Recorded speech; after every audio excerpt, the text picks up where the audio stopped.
Good afternoon, honourable members, ladies and gentlemen, to the second Hustings session for prospective members of the Legislative Council.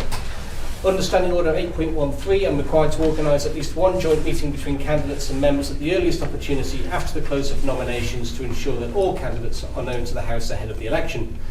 Members of the Legislative Council have also been invited to observe these proceedings, as have the media. If I could ask you all to turn your phones on silent at this point, please. I'll start by giving each candidate 3 minutes to make an opening statement, and then allow a similar 3 minutes for closing statements when it appears to me that an adequate opportunity has been given to ask questions. I'd ask each candidate to keep their answers brief to allow as many questions as possible, but I will limit answers to 2 minutes to ensure this.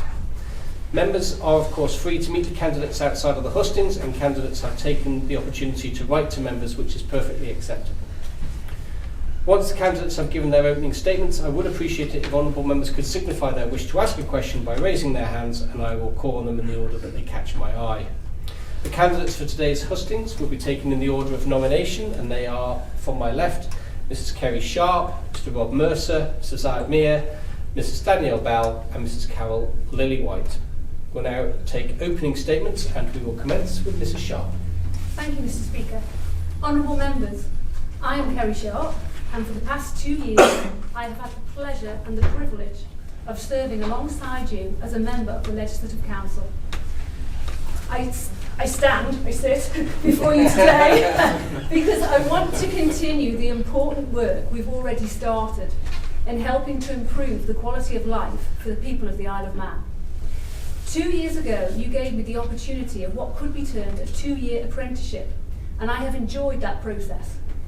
As a member of the Legislative Council, I have scrutinised 22 pieces of legislation and successfully taken 3 bills through Council for the Department of Health and the Cabinet Office.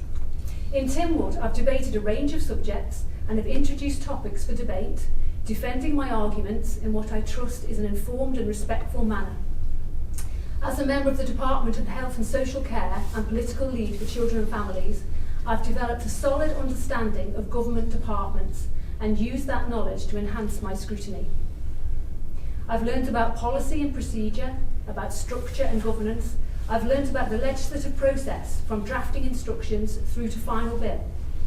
By working my way through 22 pieces of legislation, I've learned to drill down, to examine how past acts might be affected by new legislation, to horizon scan for best practice, and to make sure the legislation we are passing is in the best possible shape for the people of the Isle of Man. Honourable members, I'm proud to be here as a Manx woman and to say that over the past 2 years I have, with your support, got things done. My investigations led to the Notfield inquiry, the evidence I gave to an extension of that inquiry's remit, and a national conversation on historic child abuse, which has led to survivors feeling listened to for the first time. I know my work has led, both directly and indirectly, to new legislation, a new policy and strategy on accommodation for vulnerable young people, a new policy on the way children's records are kept by third sector organisations, and a reintroduction of personal education plans for all looked after children. Most of all, I'm pleased to have helped grow a new positive relationship between Tynwald members and our children in care. And it's a relationship I would like to have the opportunity to advance further. I might not have been able to change the past, but working together with colleagues, I have been able to make the future better for some. Honourable members, I believe I've been effective and I have delivered. I have a solid foundation of knowledge and experience to build on, and I'm ready to commit to the next 5 years. I hope you will give me the opportunity to continue our work together. Thank you. Thank you. Mr. Mercer. Honourable members, I offer myself as a candidate for election to the Legislative Council. Since 1998, my family and I have made our home here in the community of the Isle of Man.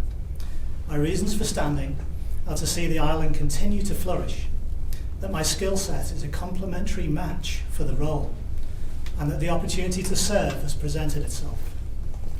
The Isle of Man finds itself at a time of transition and global systemic change, and my career and life experience to date has prepared me for the challenge we now face. I have experience in a variety of business sectors, including local government, financial services, and e-gaming, as well as running my own IT consultancy for 6 years. This gave me a tremendous insight into the challenges faced by small businesses, and I've acquired a wide portfolio of skills, which allow me to bring an additional perspective to the scrutiny of legislation and government. A lifelong career in IT has skilled me in analytical techniques that enable me to scrutinise and interpret highly detailed requirements in order to then translate into actions to deliver effective solutions. Absorbing new knowledge, managing change, and identifying areas to improve or refine have been the key demands of my career to date. I know that these abilities, coupled with my business experience, will therefore both supplement and complement the skill sets of members of the Legislative Council. With regard to the various initiatives I've been involved with in the last few years, I have demonstrated that I'm capable of seeking out information and sources of evidence, and I can compile these into reports and presentations for multiple audiences. I have had the privilege of presenting some of these findings to members of Tynwald. A number of MLCs have highlighted the importance of their role as a critical friend, and I will demonstrate that I can provide such challenge when required and support when needed. I'm ready for the considerable challenges that the responsibilities of being a member of the Legislative Council demand. I welcome the opportunity you have given me to submit myself to your scrutiny today. Thank you. Thank you. Mr. Miah. Pastor Mike. My name is Zahed Miah. Some of you might know me already through my years working in government. I'm an experienced economist, and I've been living in the Isle of Man for the last 17 years, and I'm proud to call the Isle of Man my home. Now I'll just tell you a bit more about my work here in government. I started off in the Economic Affairs Division in 2003. I worked there, which is now part of the Cabinet Office, collecting, collating and analysing government statistics. And that involved economic indicators such as the inflation report, national income accounts, house prices, passenger survey, and all this information of course was supplied to the quarterly report. I'm also responsible for many of the surveys undertaken. I was involved in the census, household income expenditure survey as well. When I moved to DEFA OFT, I gained a great knowledge of legislation and the parliamentary process. I was involved in the consultation of the competition bill. I wrote the drafting instructions and the explanatory notes. And during this time, I was also in conversation with many civil servants in the UK, especially those involved working in the Competition and Markets Authority. And in that dialogue, I learned about how to make sure our legislation is in line with UK and EU standards, whilst at the same time it's fit for purpose here in the Isle of Man. I also learned that when bills are written, they should always be necessary, proportionate, reasonable and fair, and they should be clear and easy to understand to the public as well.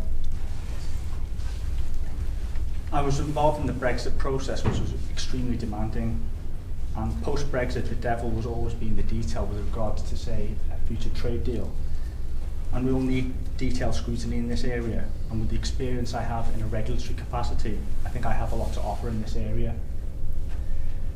With my OFT hat, I've been undertaking anti-competitive investigations, and this has always involved the collection and collation of evidence, whether it be emails, documentations, deciding what's relevant, what is not, drafting questions, interviewing people, and to ensure we obtain the information we need to fulfill the terms and conditions. Being fair and impartial, and I think this would help in a committee role. So I'm confident I'll be able to hit the ground running with my eyes wide open. I have considerable knowledge of government operations. I'm very familiar with the programme for government. With my economic, statistical and regulatory experiences, I feel I can add value to the role. And although I do appreciate there is a lot to learn, I know this will be a very demanding full-time job. However, I'm more than willing to put in the time and effort and really relish the opportunity to contribute to the island. Very much. Mrs Bell. Good afternoon, Mr Speaker, honourable members. My name is Danielle Bell and I'm honoured to be here today. Over the last few months, I've been committed to gathering a greater understanding of the role, and I believe I have a strong skill set that can be well utilised for the Legislative Council and contribute to our unique Parliament. In particular, the objective, analytical, evidence-based research skills used on a regular basis to scrutinise within government. This is with a proven ability to apply these skills to different topics. I have experience working with a diverse range of people. One day, I may have been supporting looked after children, the next day, meeting the Queen. This experience, working with a diverse range of people, is supported through a master's module I completed on valuing people and celebrating diversity. My CV and manifesto highlight a variety of roles, from more operational face-to-face through to more strategic scrutiny roles. All of this shows I can walk the walk. I am proud to be the newly elected parent governor of Cronkerberry School. I observed David Cretney's farewell remarks in the Tynwald sitting, so I just had to follow suit and just show my gorgeous boys. I enjoy life, travelling and being active, but I'm aware this isn't possible for all. Most of the points mentioned so far may be what you would expect of a Legco candidate, but this has been achieved through hard work, strong will and determination to overcome adversity and many challenging life experiences.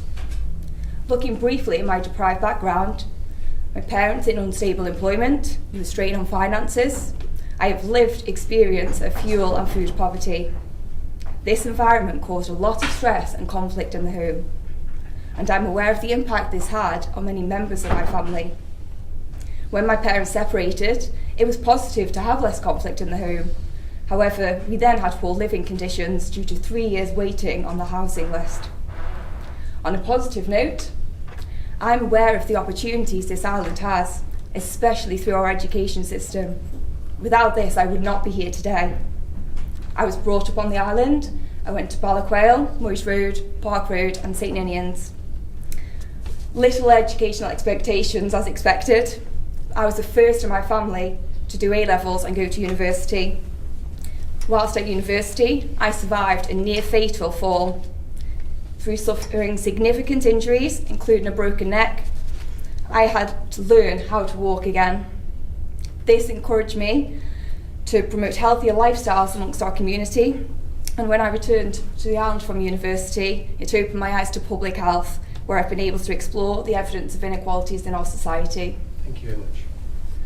And Mrs Lillywhite. Thank you, Mr Speaker. Honourable members and visiting members of Tynwald and Legislative Council, you will have all read my personal statement in which I stated my qualifications and experience. From a traditional upbringing in South London, my father was a welder and my mother was a homemaker and still is, even at the age of 89. I find myself here in front of you today to state my case and to persuade you that I am the most suitable candidate to succeed in this election. This is an interesting juxtaposition, as all of you will have stood for election, stated your case and asked for the trust of the electorate. However, by that very process, you have all fought for and won your place in government and are accountable and judged on a record, and I will have not. So why do I think Legislative Council has an important part to play in the process of government? It has a vital role as a revising chamber and a place to scrutinise policy. By supporting, advising and questioning honourable members, a critical friend already mentioned is a much used term, but I think it's very apt here. It should enhance the process of government and provide reassurance to the general public that when policy is enacted through lawmaking, it is guided along the way through evidence-based scrutiny, a detached, experienced eye to seek out, if any unintended consequences, and to focus the light into areas that honourable members may have missed.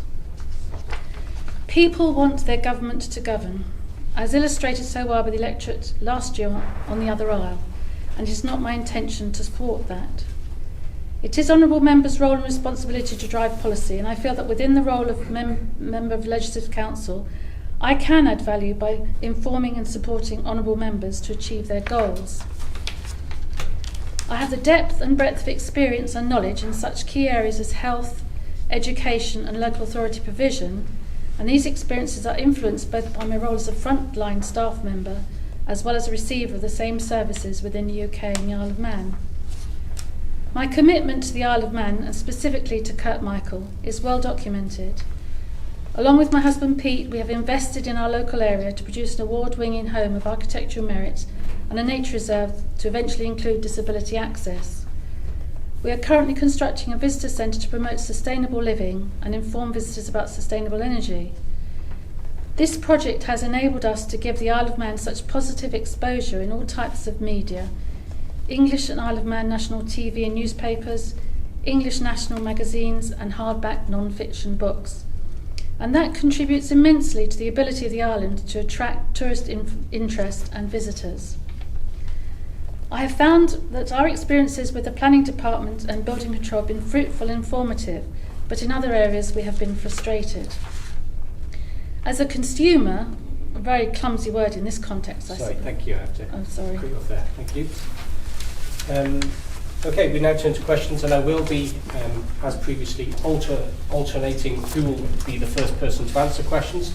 First person to answer the first question will be Mrs. Sharpe, and then next question will be Mr. Mercer, and so on down the line. Question 1, Mr. Shimmons. Thank you, Mr. Speaker. In addition to your scrutiny role as an MLC, you also have a vote on many important matters, and I'm interested in the candidates' views on the public sector pension scheme. Do they feel specifically that the defined benefit scheme should be closed to new entrants and replaced by a defined contribution scheme? And perhaps do they feel that it is fair that the public sector has a defined benefit scheme, whereas the private sector does not? Okay. Views on public sector pension scheme. First up, Mrs. Sharpe. Thank you, Mr. Speaker. I have, I think, in the past had conversations with the Honourable Member about pensions, and I've also expressed the fact to Mr. Robertshaw, I remember, that pensions were a subject which I used to run from with my hands over my ears, because I think that, like many people, there's a lack of understanding, general understanding about pensions and the differences between defined benefits, various different types of pension. And I think what we could do is look more at educating, especially young people, because in the 18 to 29 age group, something like 65% of young people do not have any pension at all. And I think we have to look at how do we educate people into realising that it's not so much what kind of pension it is, they just have to have a pension. Thank you. Mr. Mercer. So, defined benefit. To my memory, this is to do with your pension being based on your final salary, and in some fashion. With a defined benefit scheme, the risk really falls on the employer to make sure that the pension pot is sufficient to fund the pensioners. And of course, in this case, that risk effectively, in a company it would be a defined benefit, the company would take that risk, but in the government scheme, then the government is taking that risk. Well, really that means that the taxpayer is taking that risk. And so I suppose this question actually boils down to a question of fairness and risk. In the more most companies have now switched to a defined contribution, where the risk is now being transferred from the business, from the company, to the individual. With regard to should it be closed to new entrants, I don't think I've got enough information before me to make a determination on that. But from memory, back in 1980s, late 1980s, most FTSE 100 companies had a defined benefits pension, and now almost none. And so something has changed, and we should be cognizant of that change. We should recognise that for our own circumstances here. Thank you. Mr. Miah. Right. With regards to final salary schemes. Obviously, I'm working in the civil service, so I just want to make sure I'll try and answer it with the least amount of bias as possible. Now, with the defined benefit scheme, it's based obviously on the income and the number of years of service, and of course the size of the government, and that gives you your ultimate liability. I think your reference to the fact that should we close the scheme is in reference to the legacy issue that's been building up over the many, many decades. Now, if we just took it at face value and cut the scheme off, the issue would be that we would have to carry on paying to the existing members and also the demographic structure for the next 15 to 20 years. So we'll be have enough in the money in the existing pot to pay out all the members. Now at the moment we don't have a fully funded scheme, so actually simply cutting it off straight away, we'd still need to pay off all those existing people who are already retired. So there'd be some liquidity problems, I suspect. It is possible, but we'd have to think, they're the option. That's one of the things that I would suggest members would look into prior to making that decision, whether it would be possible. An alternative, I mean, I had to think about this, and I know there's an issue about the cost envelope, and without getting into too much of the technical details, the largest component of the government's payments is obviously the wage salary, that being nearly 4 times larger than the pension. So when people, due to maybe natural wastage, if they were to leave and those posts weren't being replaced, an allocation of that wage savings could be put towards the pension in order to plug the black hole. That's something that an alternative that members might wish to consider. There's also, obviously, you've pointed out the issue of fairness as well, with the defined contribution scheme. All the risk is always transferred, and so there's this issue of envy. Thank you. I have to stop you there. Mrs. Bell. Thank you. I think with our island, we know that we've got a growing elderly population, and I feel like there's more and more talk about pensions all the time in terms of that fear of how are we going to fund, or if we're not having less people coming into our economy to actually pay into the pension pot. And I kind of fear that fear sometimes kind of takes over, and kind of need to kind of take that step back and be putting out a different message to our public.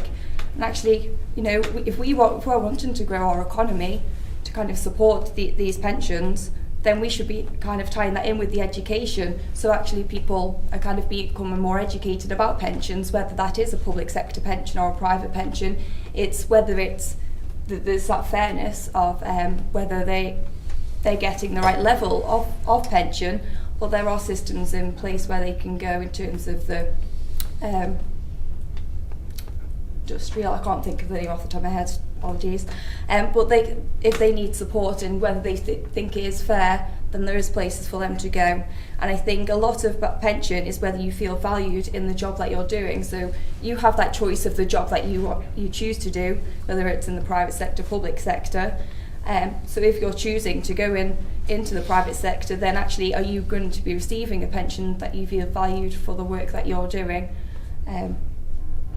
Obviously in the recent Tynwald sitting for the budget, there was an increase in the public sector pension, and I'm aware that was actually valued as a welcome increase in the budget too. Thank you. Mrs.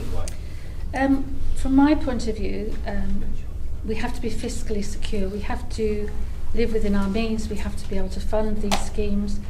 In the past, public sector workers used to have a reasonably low wage, but with the understanding that they would then have a comfortable living with their pension. I don't think we can be that sure of it anymore. We will have liabilities. We have to be able to fund these schemes, and the private sector, most of them are encouraged to go into work-based schemes to support themselves. And that disparate view between the private sector and the public sector can lead to people thinking that public sector workers are having an easy life. Well, I think in some respect they are cushioned, and I think now it's time to be more realistic and say, let's think of an appropriate scheme, not to immediately, but to lead into it so that people are prepared and they can then plan for their own future. Thank you. Question 2, Mr. Hooper. Thank you very much, Mr. Speaker. I suppose it seems we're talking about policy. Let's keep on that line of thinking. I wonder if it's possible if all the members or the candidates will be able to give me their perspective on the current post office debate. So I'm not asking you to come down on one side or the other. I'd just like to get an understanding of what you feel the key issues are and what you think the debate is about and where we're going. Just a perspective on the debate as a whole. Okay. Your perspectives on the post office debate, starting with Mr. Mercer. Okay. Well,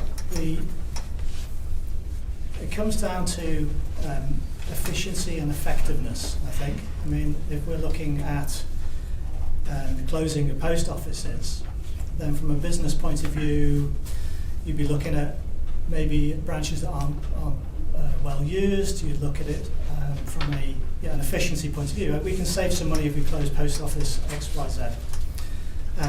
But that doesn't take into account the effectiveness part of the equation. And that is, what's the community aspect? What are the unintended consequences of closing a post office in a particular community? I was fortunate enough to be in the chamber the other day when they were discussing payments to single parents, for example. And at the moment, they have to go to a post office. And so this is an example of an unintended consequence. Closing a post office will create a great inconvenience for people who have to attend in order to receive their benefits. It's a complicated subject, and obviously I've just kind of thrown a few ideas at it here, but I think ultimately there's an equality aspect to it as well. And so is this decision fair on the community as well as being a sound business decision? And sometimes you have to make a determination between both those things. Thank you. Mr. Miah. All right, thank you. There's been changing, the consumer behaviours have been changing in recent years. More and more people are going online, of course, and there's been reduced levels of footfall, and also the government's policy into the way benefits are being paid directly into accounts has had an impact on the way the market and how people have been behaving. Now, if I just take a step back and look at the basic question, is the government provides a lot of public services, social services and commercial services as well. Do we classify the post office as commercial, or do we see it as a social service? And I think that question was actually raised. I think there's some issues about whether or not it is purely commercial or whether there are social elements that are tied to that.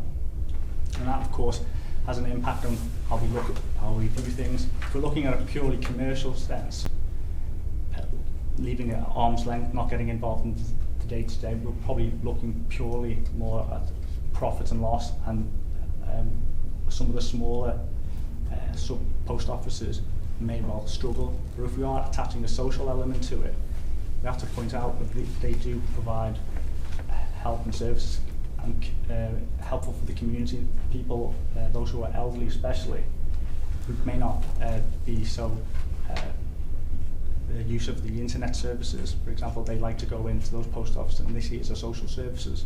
And I'm sure that's been brought up and raised in Ballasala. Now, I know several hundred people obviously are dependent on that service, but I think even if we were to treat it as a social service, there'll probably come a point where the numbers of people get to a level where it gets so low, the government would have to look at the opportunity cost of using those funds. Is it worthwhile to keep on paying it, or can we use it somewhere better, whether the health service or the infrastructure somewhere else? Sorry. Right, thank you. Mrs. Bell. So post offices, there's been lots of debate over the sittings where I've been observing Tynwald. Now, one of the key things that stood out to me was how Tynwald actually approved the strategy for the post office. And now there's questions being raised about how they're actually delivering on their strategy. I'm aware why there are, because post office, they're seen as community places, places where people go, especially people who need to claim their benefits. I've noticed in the media, there's people who are highlighting the difficulties that they may face if their post office closed and then they have to get different bus journeys with their children. So in terms of that, I actually think of what are communities doing, because there's more to a community than just its post office. I've done lots of community work over the years. Something in particular was around chair-based exercise with the elderly, where we'd actually sit down. It was a social experience, because we'd actually all get together, we'd do our exercises, and then afterwards we'd have tea and biscuits. And it actually felt like we were having our own little mini Tynwald debate, because they had lots to discuss about what was going on in their community. Now I think more things like that are what's needed in the communities, because then people work together, they support each other. And then if someone needs help to get to a post office, then maybe someone who can drive who can help them with that. All these things bring people together. So I don't feel it's just about the post office. I feel like maybe in some communities they may have kind of centralised around that post office, and maybe it's looking at, is there another way of doing it? Can we do a community hub? Because I know that's being looked at as well. Is there already an existing place that is a community hub in that particular area? Thank you. Mrs. Lillywhite. Well, I believe you're in an invidious position at the moment. You're damned if you do and you're damned if you don't, in terms of on the actual managing and running of the post office. You have to make judgments about whether you can afford to run it, whether it's making enough money in order to employ the staff that you're using. Equally, it is a place of social gathering. It is a place of local knowledge. And I think that in terms of removal of that, what in fact you can do is weaken the sense of community. And I think the post office brings people a sense of community. It's part of their local environment. It's part of what makes them into a community. And that, in a way, is what you're up against in terms of the cold hard facts of finance. For me, I believe that they are an essential part of the community, that they do provide local knowledge, and I would have thought there would be a useful exercise of seeing if you can combine your post office with community-based projects like your integrated care in Peel. We could join that up with the post office there. And for the smaller villages, you could perhaps find a community room, a community office where people will go naturally, like Commissioner's office, where they will go naturally to inquire about local issues, and combine that with your post office provision. Thank you. Mrs. Sharpe. I think in terms of key issues, one of the key issues is that recently, especially, Tynwald has been very mindful of not interfering with the way that the steam packet, for example, or Max Radio is run. And there's a sense of it definitely in Tynwald that there shouldn't be this interference, that the post office should be getting on by themselves and working out what the future picture looks like. I think another key issue is that there's a difference between the post office network, which is responsible for delivering letters and parcels, and the sub-post offices, which are run as independent businesses and which need to turn a profit.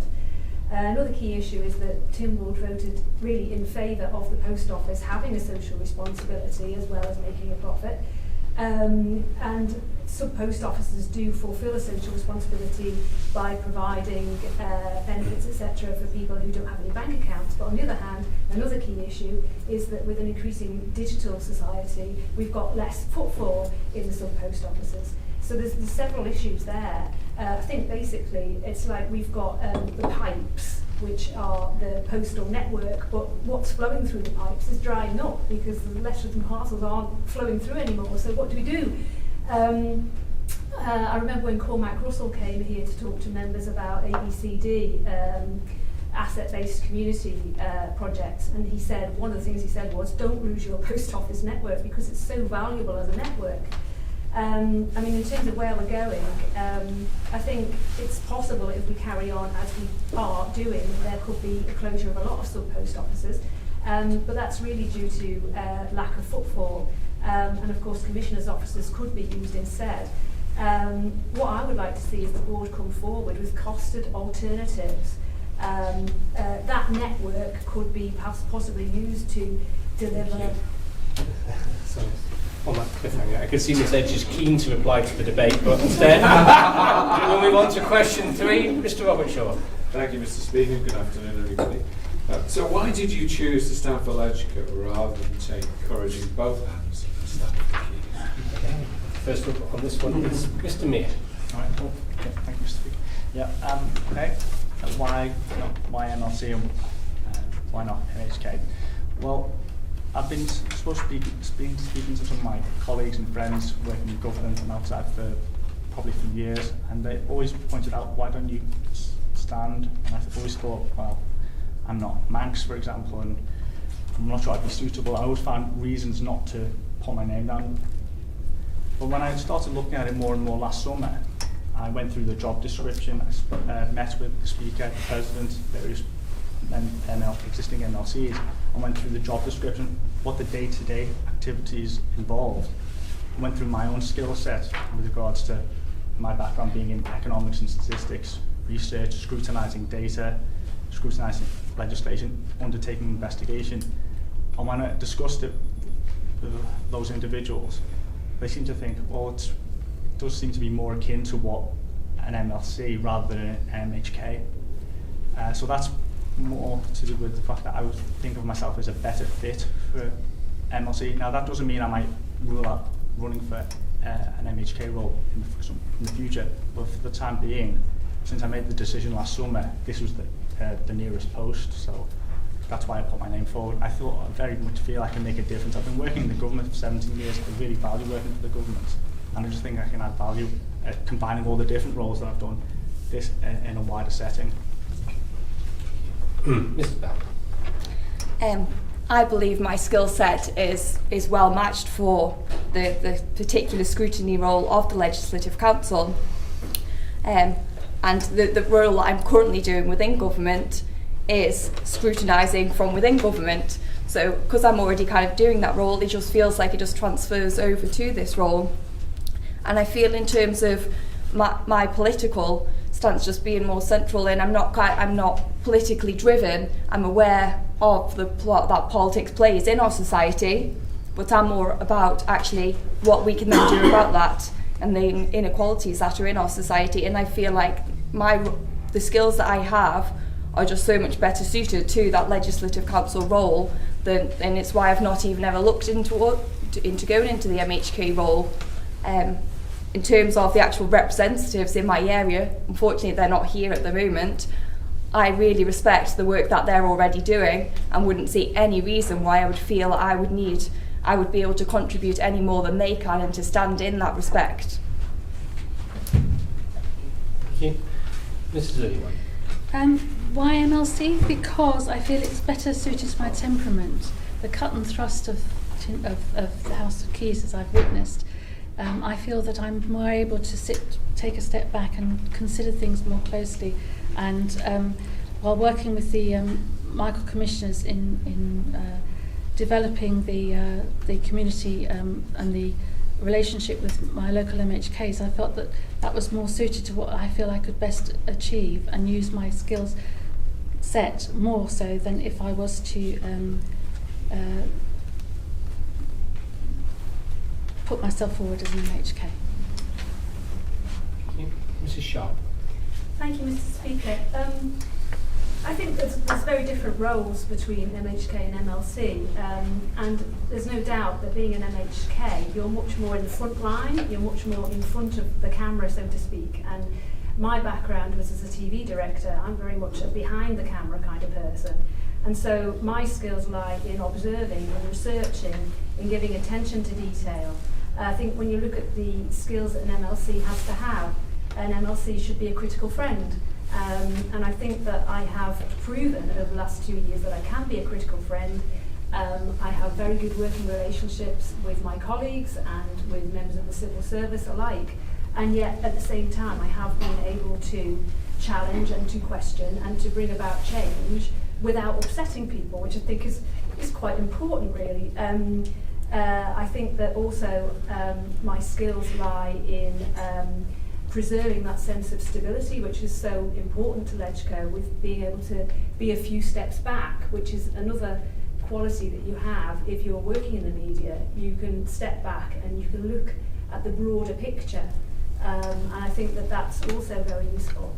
I'm not saying that MHKs don't look at the broader picture, but I'm saying that it's important as LegCo members that people can take a step back and just sort of take another perspective on things. Thank you. Mr. Mercer. So why NLC, why not MHK? Well, again, my skill set in my career in IT has been one of attention to detail, and so my skill set lends itself better to the role of scrutiny than it does to an executive role. I prefer to work in an advisory role rather than an executive one. With regard to taking courage in both hands, I can tell you that it feels like I need it from where I'm sitting right now. Yeah, I think it's a better match for my skill. Thank you. Okay, we now move on to question 4. Mrs. Kane. Oh, thank you.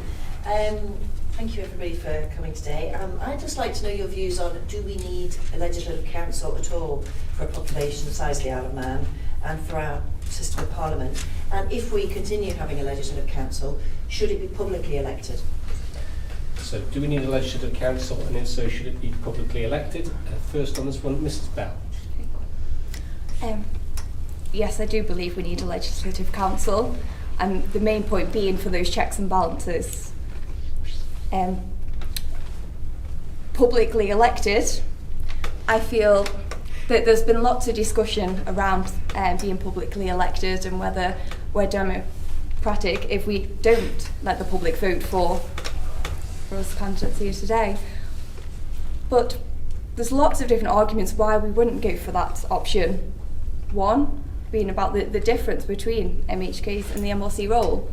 If an MLC, because we are island-wide constituent level, we could actually receive more votes than the MHKs do from their own constituents. So why would we then not actually claim that we should have more power if we then received more votes from the public?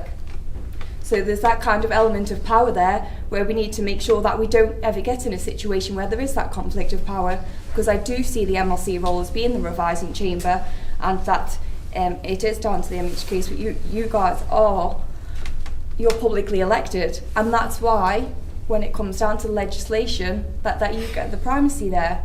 That yes, through Legislative Council things can be delayed, but in a positive way, to make sure that things are scrutinised properly and you look at things clearly, maybe just to give things a second look over from the keys, but then you have that primacy to actually make sure that the legislation does go through. Mrs. Lillywhite. Yes, I do believe there's a place for Legislative Council as a scrutinising and revising chamber and as a critical friend. Do I think that the public should elect? No. You have the possibility of competing mandates. Who trumps whom? As my colleague here said, that you may get to the situation where the electorate has given a mandate to Legislative Council, and they may well feel that they should be better represented for their views within Tynwald. I think that it works. It's found its place now. It's found its level. There's a good working relationship between Legislative Council and the House of Keys, and I think that it would be. It wouldn't help wouldn't help the running of Tynwald and of legislation if there was a stasis or stasis of progress within the government, because there are these competing mandates. You clearly have a mandate from the people that have elected you, and as Legislative Council we can advise and question and support. Thank you. Mrs. Sharpe. Thank you, Mr. Speaker. I think in terms of do we need a Legislative Council at all for a small island like ours, I think it's not a matter of size as such. I think you find a lot of smaller jurisdictions also have 2 branches. because you still are passing the same volume of legislation, for example, that you might be doing in Westminster.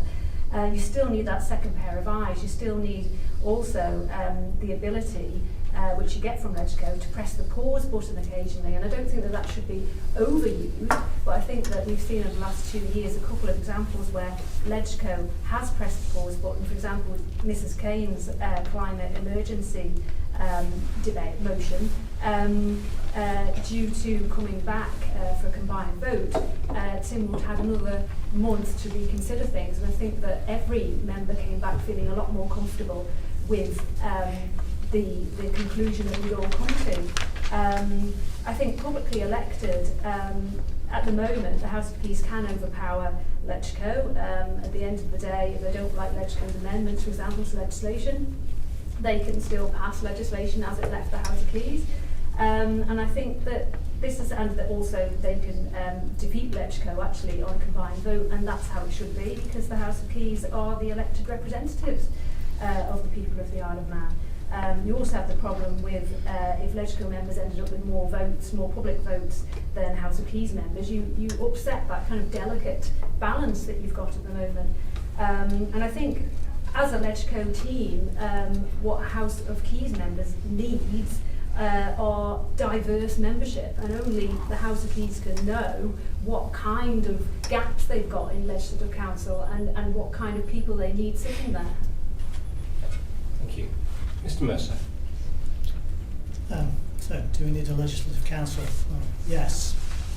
The question is, why do we need it?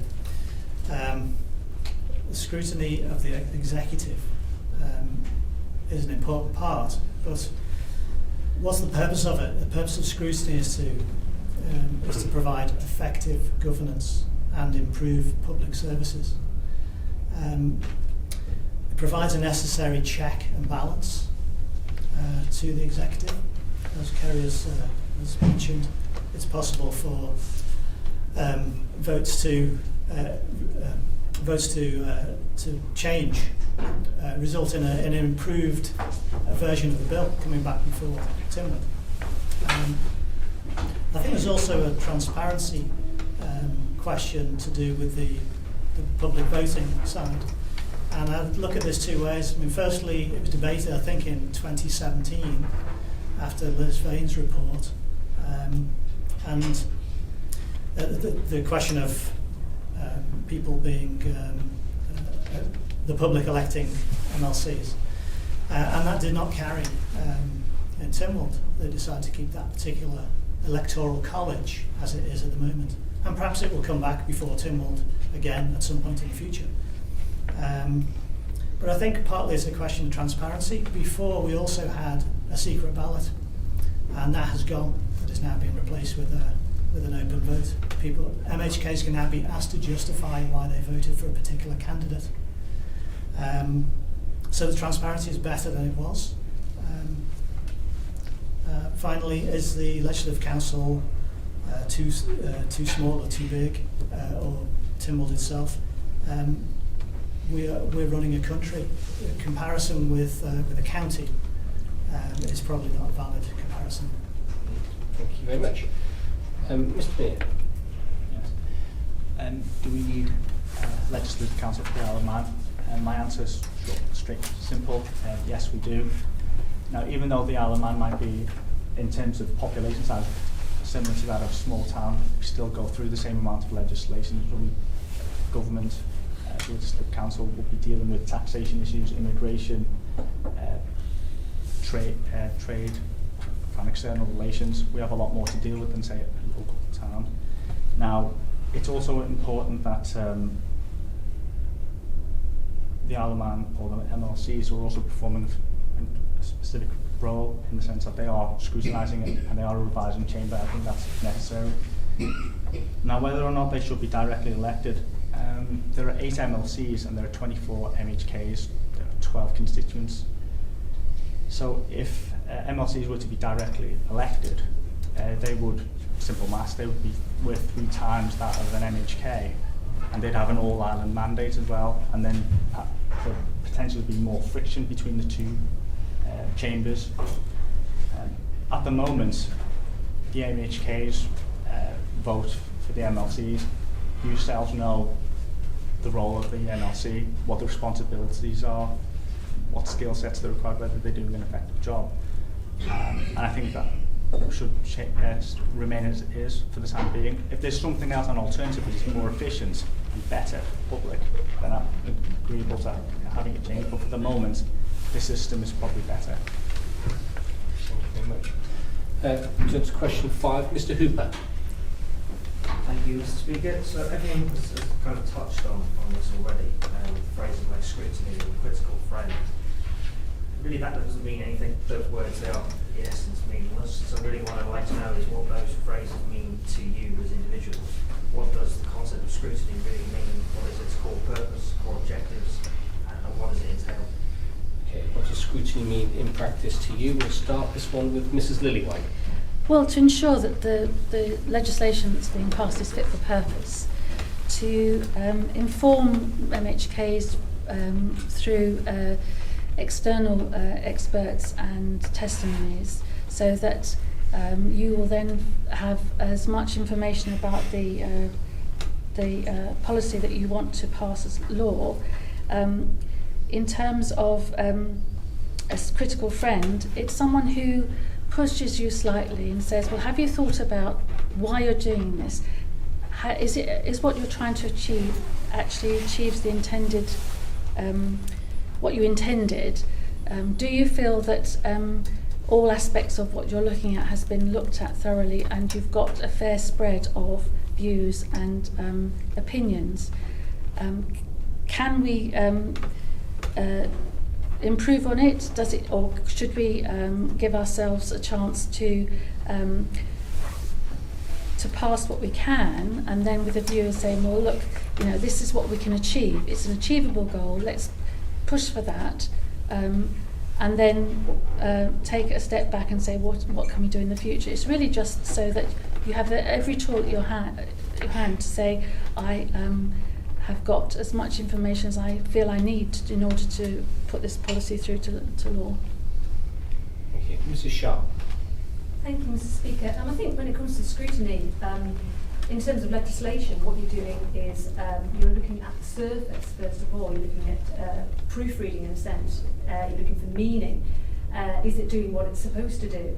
Then you're also drilling down, and you're looking at how that piece of legislation relates to past acts that have been passed. You're also looking towards future bills, which might be on the horizon, which might relate to that piece of legislation. I think you're horizon scanning, so that you're looking at what are people doing in Scotland, what are people doing in the rest of the UK, what are people doing globally in this sphere, whatever piece of legislation it is that you're looking at. What is the best practice? Is what we're doing the best for the people of the Isle of Man? Also, I think you need to ask yourself, is this practical? Is this achievable? Can we deliver it on the Isle of Man? I think also critical friend, as I was saying before, it's about having good working relationships with people so that you have trust, but you're able to question and able to challenge. It's not for an MLC to interfere with policy of government, but for example, if you're a member of a government department, you can ask, well, how is this policy working and why are you using this particular policy and not another? I think that in terms of scrutiny also, it's about taking that step back and looking at how different government departments might be able to work together better in order to achieve. Very much. Mr. Mercer. So I suppose the purpose of scrutiny is to improve public service and to improve governance. I guess the parallel in business would be the role of a non-executive, is to have that sort of a bird's eye view, I suppose, of how is this piece of legislation going to fit into the wider picture. What are the potential pitfalls? In terms of, again, back to effectiveness and efficiency, it might be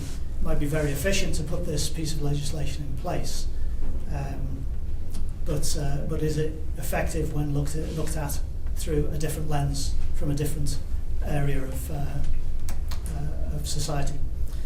I think the other purpose of scrutiny is to provide accountability. So people responsible for making decisions are also able to be held to account for their successes and their failures. So I think it's not just the scrutiny of legislation that we're looking at, but also scrutiny via the various committees. Yeah, that's it. Okay, thank you. Mr. Miah. Right, thank you. Scrutiny to me simply means the critical examination or looking at something very closely and observing and making comments. So in my case, there are different types of what I would consider scrutiny. So scrutiny for regards to finance, on a finance basis, looking at particular projects and looking at the net exchequer benefits, whether it's income tax, national insurance, indirect taxes, the impact on social security when evaluating government projects. With regards to legislation, scrutiny to me means not just looking clause by clause, but looking at the gaps, anything that piece of legislation has missed out so that it's not as effective as it could be. So for example, when I work in the Office of Fair Trading, we have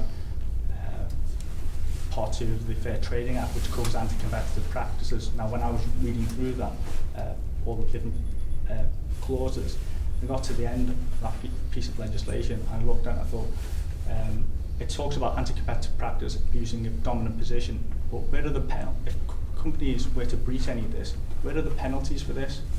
And I went through it twice, and there isn't anything in there. And there's a gaping hole in that piece of legislation. And the reason for that was it was a copy and paste job from here on the UK. And the other, there's another piece of legislation which actually covers specifically penalties and remedies. Unfortunately, that was completely missed. So when I look at talking about scrutiny, I look at not looking at things closely, but also looking at the gaps, what it's missing in order to make that piece of legislation as effective as possible. In regards to policy as well, when reviewing policy, making sure that what you're trying to achieve is fit for purpose and it's supporting the government's objectives in terms of being financially responsible, being inclusive and caring, and also, Off that point, sorry. Mrs. Bell. Okay. Scrutiny, I would say the purpose is mainly looking for the gaps, looking at whether things are actually working in practice, down to those finer details, just to make sure if there's anything that may impact on different people. There might be some inequalities there, something that looks really good in practice, but actually when you drill down to the detail, that's going to actually make the inequalities wider for some people in their lifestyles. Examples in terms of work that I currently do is around I did a sexual assault referral needs assessment. And for this, we had to look at all of the data, analyse it, look at what was currently happening.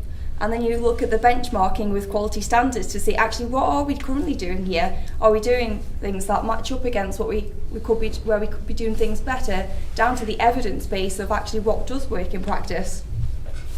In this role as a Legislative Council member, I would say that you'd be scrutinising on the primary legislation in terms of doing that detailed work, as I've just mentioned, that I currently do, and then as well as the policies.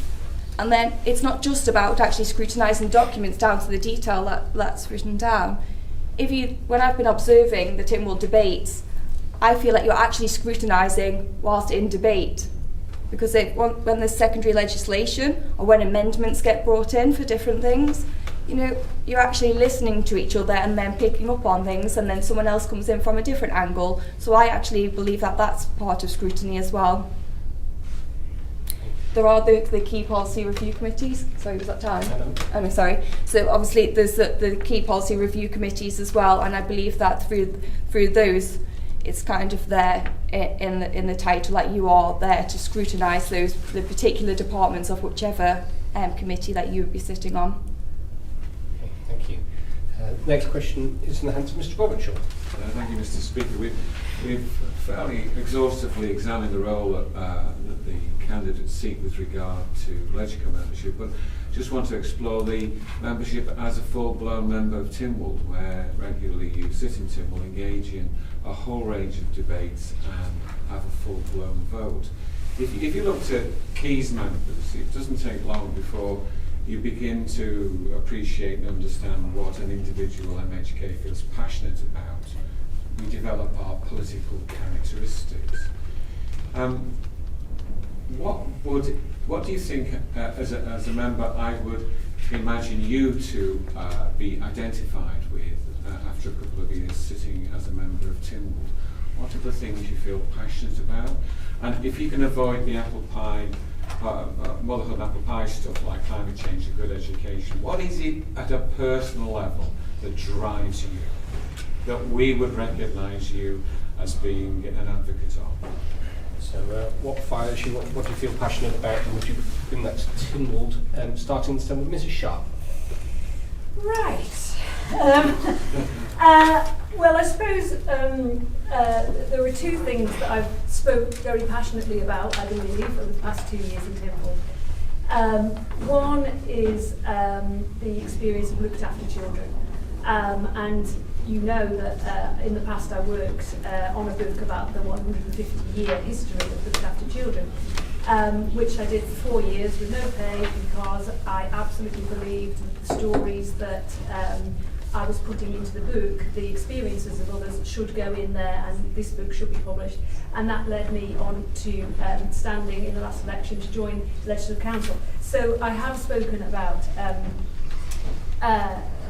looked after children, and also public service media was a debate which I brought to Tynwald, because this is also something I feel very passionately about, especially at the moment in this world of social media, where the chances, especially for young people, to get access to impartial evidence and facts are very limited. I think in terms of the future, what I would be looking at would be to advocate very much an approach to mental health. I think something that I haven't spoken to members before, and which I certainly wasn't expecting to talk about today, is the fact that I have suffered from anxiety all my life, generalised anxiety disorder, and for me it's a daily struggle to put myself out there, really, and sort of push myself forward. And what I've found is that CBT is something which really helps, and unfortunately at the moment within government you can only access it for about 6 weeks, and then da-da, you're cured. That doesn't happen if you happen to be a person with anxiety. So that's something that I would like to take up. Mr. Mercer. Interestingly, I would also add mental health provision to my list. It is something I feel passionate about. It's not something I've really talked about openly, but I think it's a very important part of public health.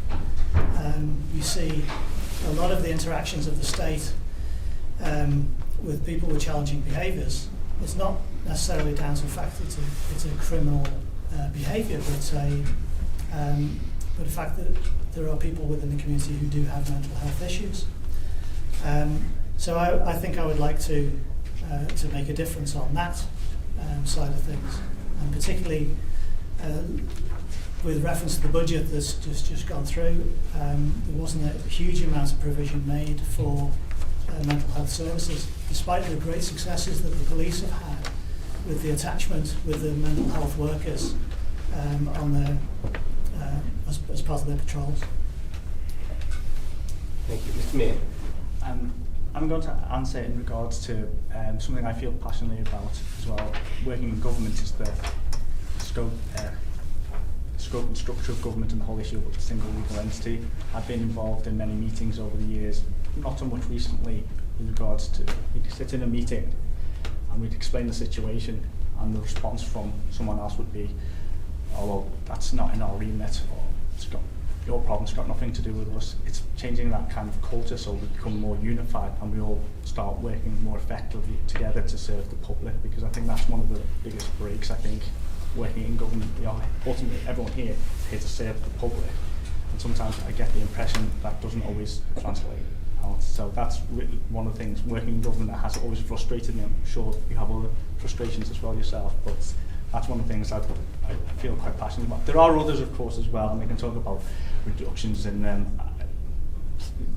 single-use plastics and waste and everything else, which I feel strongly about the environment. But I know you mentioned you don't want to hear anything about climate change, so I'll leave it short and simple, so I'll leave it at that. Thank you. Mrs. Bell. Okay.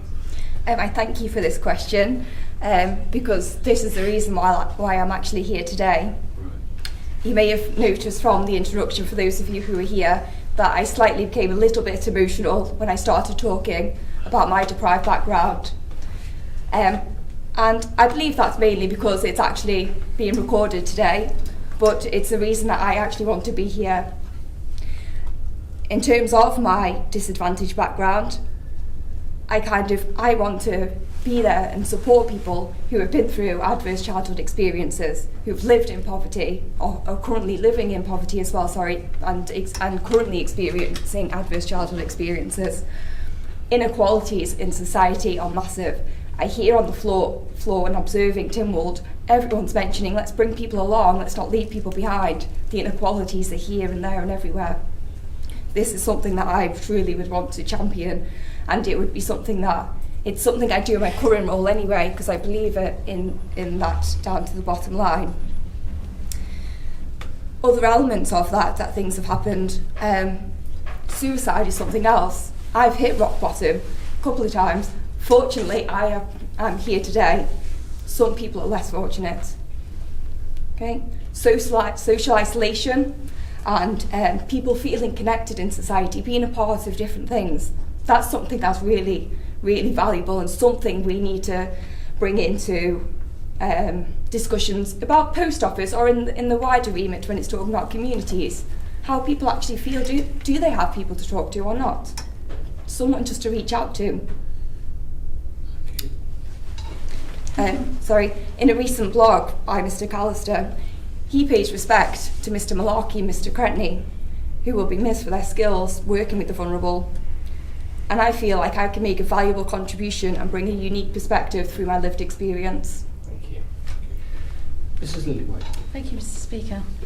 My passion is encouraging people to participate, to be involved, to enable them to be able to feel that they are being listened to. I started a very small project with our school of young commissioners, and these are children between the ages of year 1 to year 6. And we talk about how they can affect what the commissioners do with terms of what we're doing within Kirkmichael.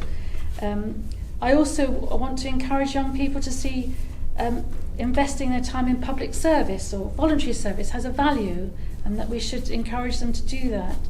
That to bring communities to be able to help themselves as much as to rely on the government, to be able to bring people together to build on a cohesive glue that puts people together and helps them to see that there's positive things to life, that they've got things to look forward to.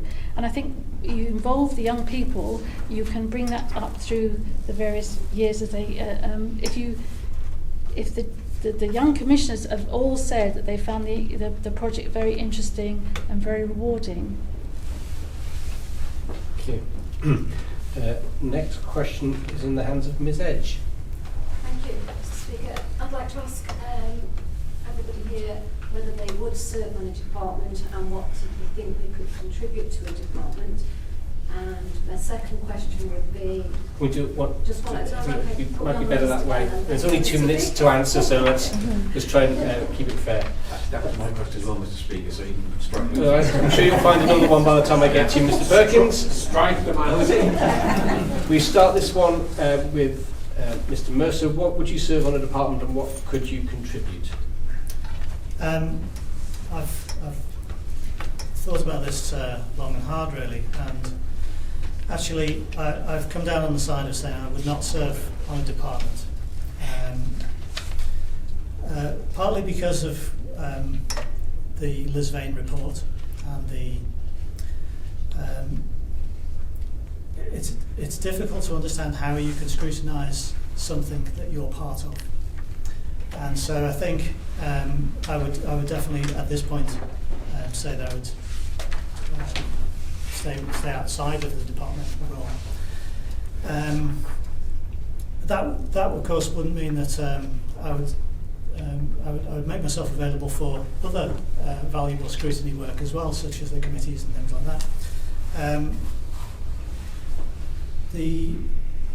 There is perhaps a limited role in department if it is on a sort of non-executive basis, but for the time being, until I knew more about the process, I would stick with that thought.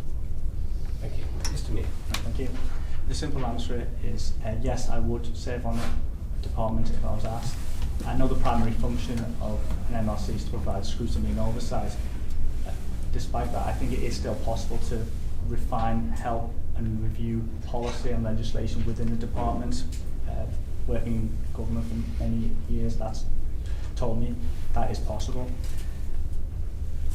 The advantage of also working in a department, it also helps when a bill is brought forward into the legislative branches, the member can also explain a bit to the members details about the bill and why it's important, and explain to the members and answer their concerns. So in that regard, I would answer yes.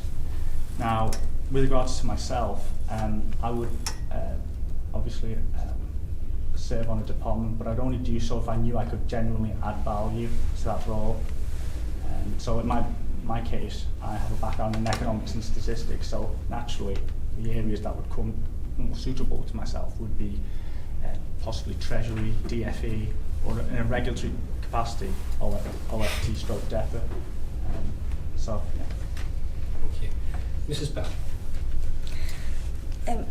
So my answer would be yes.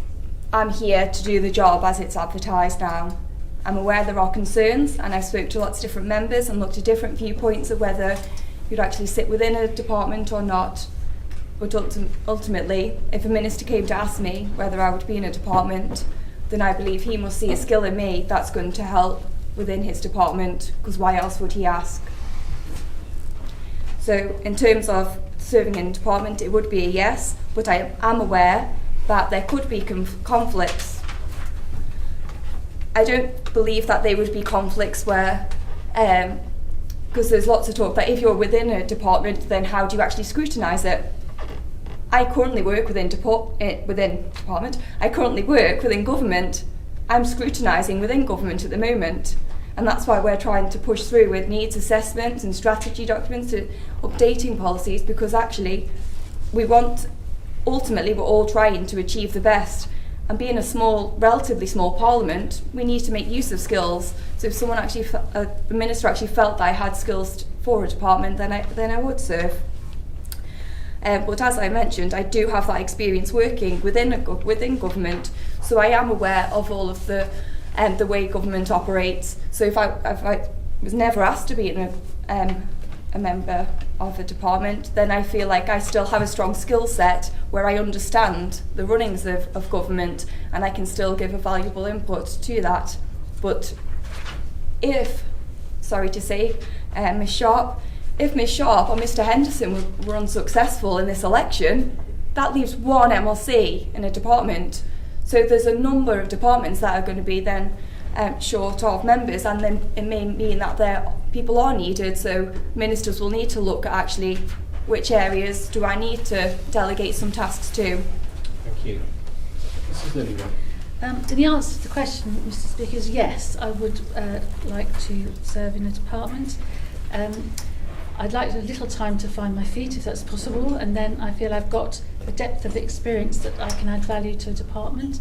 But also as well, if there are other MLCs from other departments on LegCo, it's quite a useful exercise to be able to share information, share good practice, to bring somebody else's view from a different department, to cross that bridge.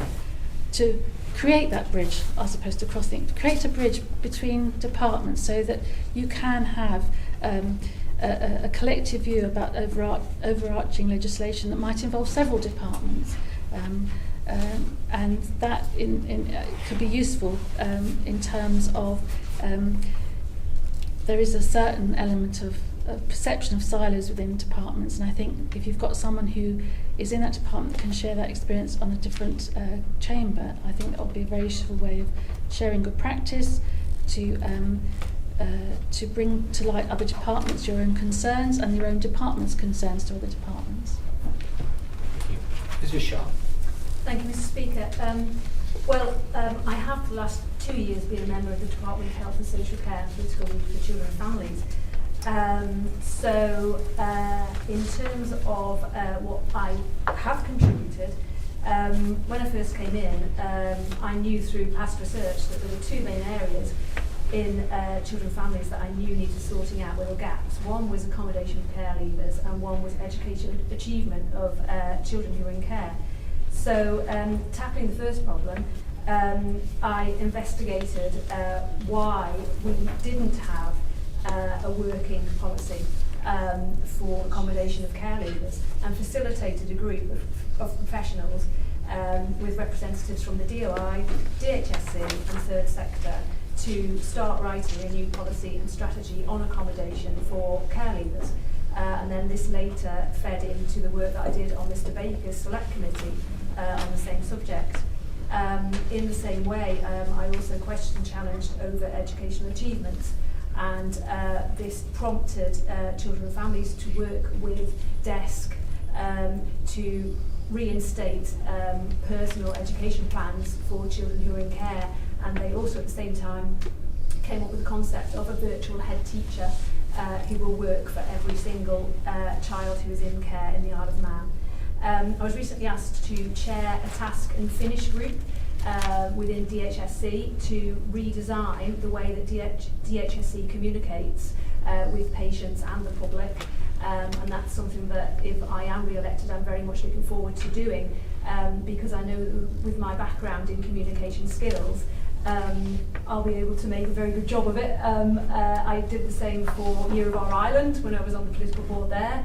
I think it's true to say that when I first came in, no one had really heard of Year of Our Island, but I enhanced their output and they went on to win an award at the Awards for Excellence. Thank you. Okay, our next question is in the hands of Mrs. Kane. Thank you. We've talked a lot about the scrutiny role of members of Legislative Council, but in fact, matters of policy are voted on in Tynwald, and Legislative Council members have a vote in that. Do you see the role of Legislative Council to support the Keys, to support the government, or would you be prepared to rock the boat? So, are you there to support Keys, government, and would you rock the boat when debating policy in Tynwald? First up on this one, Mr. Miah. Right, thank you. Would I support Keys, government, or rock the boat? Well, I suppose it depends on what the matter is. Generally speaking, all those matters will hopefully have been discussed, thoroughly analysed, and then made a decision on. In my case, if there was a particular bill and it met what programme for government and it did what it was set out to do, then I would of course have my support. If there were defects or something which was incorrect, or there were gaping holes that I've mentioned earlier, then of course I'd be able to stand up and say, look, there's something that's missing, you need to go back and just fill in the gap that you've missed out. And I would be prepared to support it if required. Thank you very much. Mrs. Bell. I come from a very evidence-based background, so I feel that anything that I'll be voting on would be coming from that stance. I would be looking at the evidence, and depending on what the situation was, I would assume that it's going to be feeding into the programme of government. So you'd be looking at it's difficult to say when I haven't got an example in front of me, sorry. But in terms of actually whether I would vote with Keys or government, I do believe it would be more down to the actual evidence in front of me, because if I'm putting an argument forward that this is the evidence, then how would I vote against that?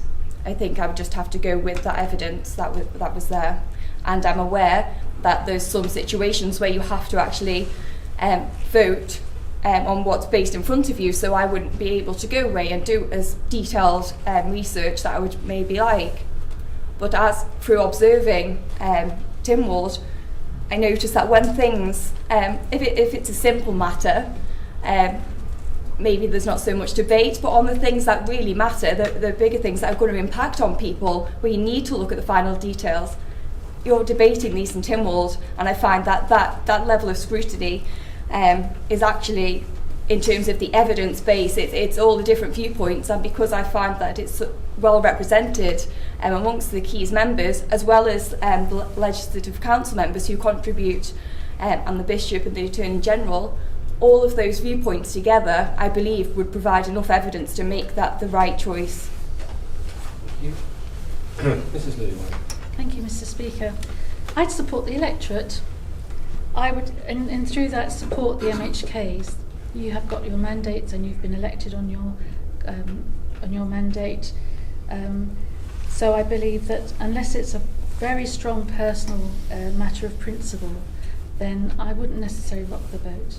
You can still inquire, and you can still ask pertinent questions, but responsibility lies with the MHKs and their electorate. Thank you. Mrs. Sharpe. Thank you, Mr. Speaker. Well, I was one of the people that, according to the newspapers, was accused of rocking the boat 2 years ago. That's only allegedly. I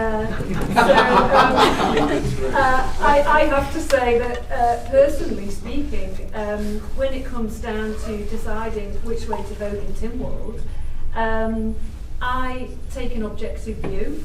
I listen carefully to both sides of an argument, and I use my common sense. One of the roles of being an MLC is to represent the view of the educated person on the street. And when I say educated, I mean to say that most people on the street don't have time to read all the reports that get put in front of us. We do, we're being paid to do that. So I see my role as gathering as much evidence as I can, sifting through it, doing my own research in order to inform my point of view, and then making the best decision for the people of the Isle of Man. And that might involve, at the end of the day, supporting House of Keys. That might involve supporting government through Council of Ministers. I haven't got any preset ideas about, mustn't vote with Comyn, must put up some kind of opposition. That's not the point. I will make individually, as an independent person, the best decision I can on the day. Mr. Mercer. So in matters of policy, is the job of LegCo to support Keys or support the government, or both? I think actually the job of LegCo is to determine if sufficient scrutiny has taken place. LegCo has its own voice and its own purpose. If there is still doubt that sufficient scrutiny has taken place on a piece of legislation, then they must reserve the right to rock the boat. Thank you very much. Our next question is in the hands of Mr. Hooper. So, Mr. Speaker, if you're waiting for sufficient scrutiny to take place, you could be waiting quite a while. Okay, so this question is slightly different, I think, for Kerry, but could the candidates who aren't currently members of LegCo provide us with one concrete example of where they've used the skills that they're saying they have, they'll bring to the role in LegCo, and one actual definite concrete example of that? And for Kerry, same question really, but just one thing that you've managed to achieve in the last term that actually wouldn't have happened without you.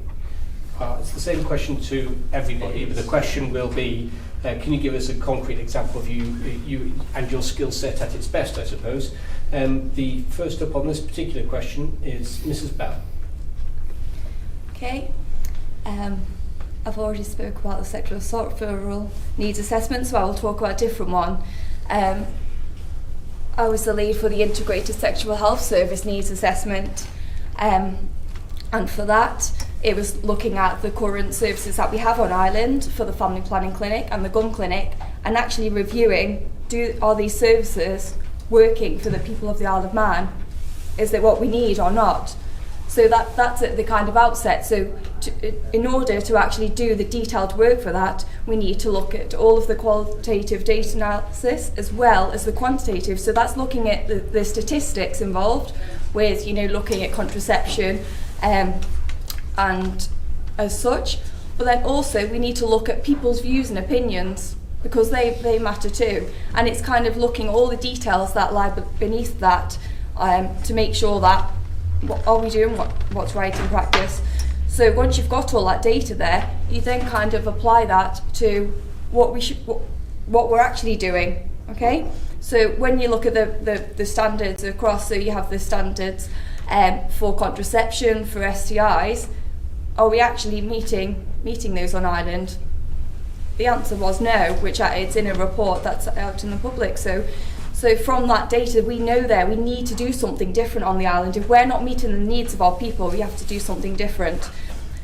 So then you kind of have to try and take that to the next level. So by identifying the gaps in that report and highlighting recommendations, you then kind of create options of what we can do.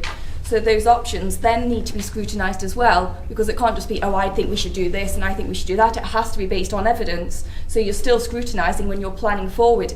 Like policy, when you're developing policy, you're still scrutinising it to develop it, as well as once something is in place, you're scrutinising it afterwards. So that whole process is just scrutiny the whole way through, because it has to be evidence. Thank you very much.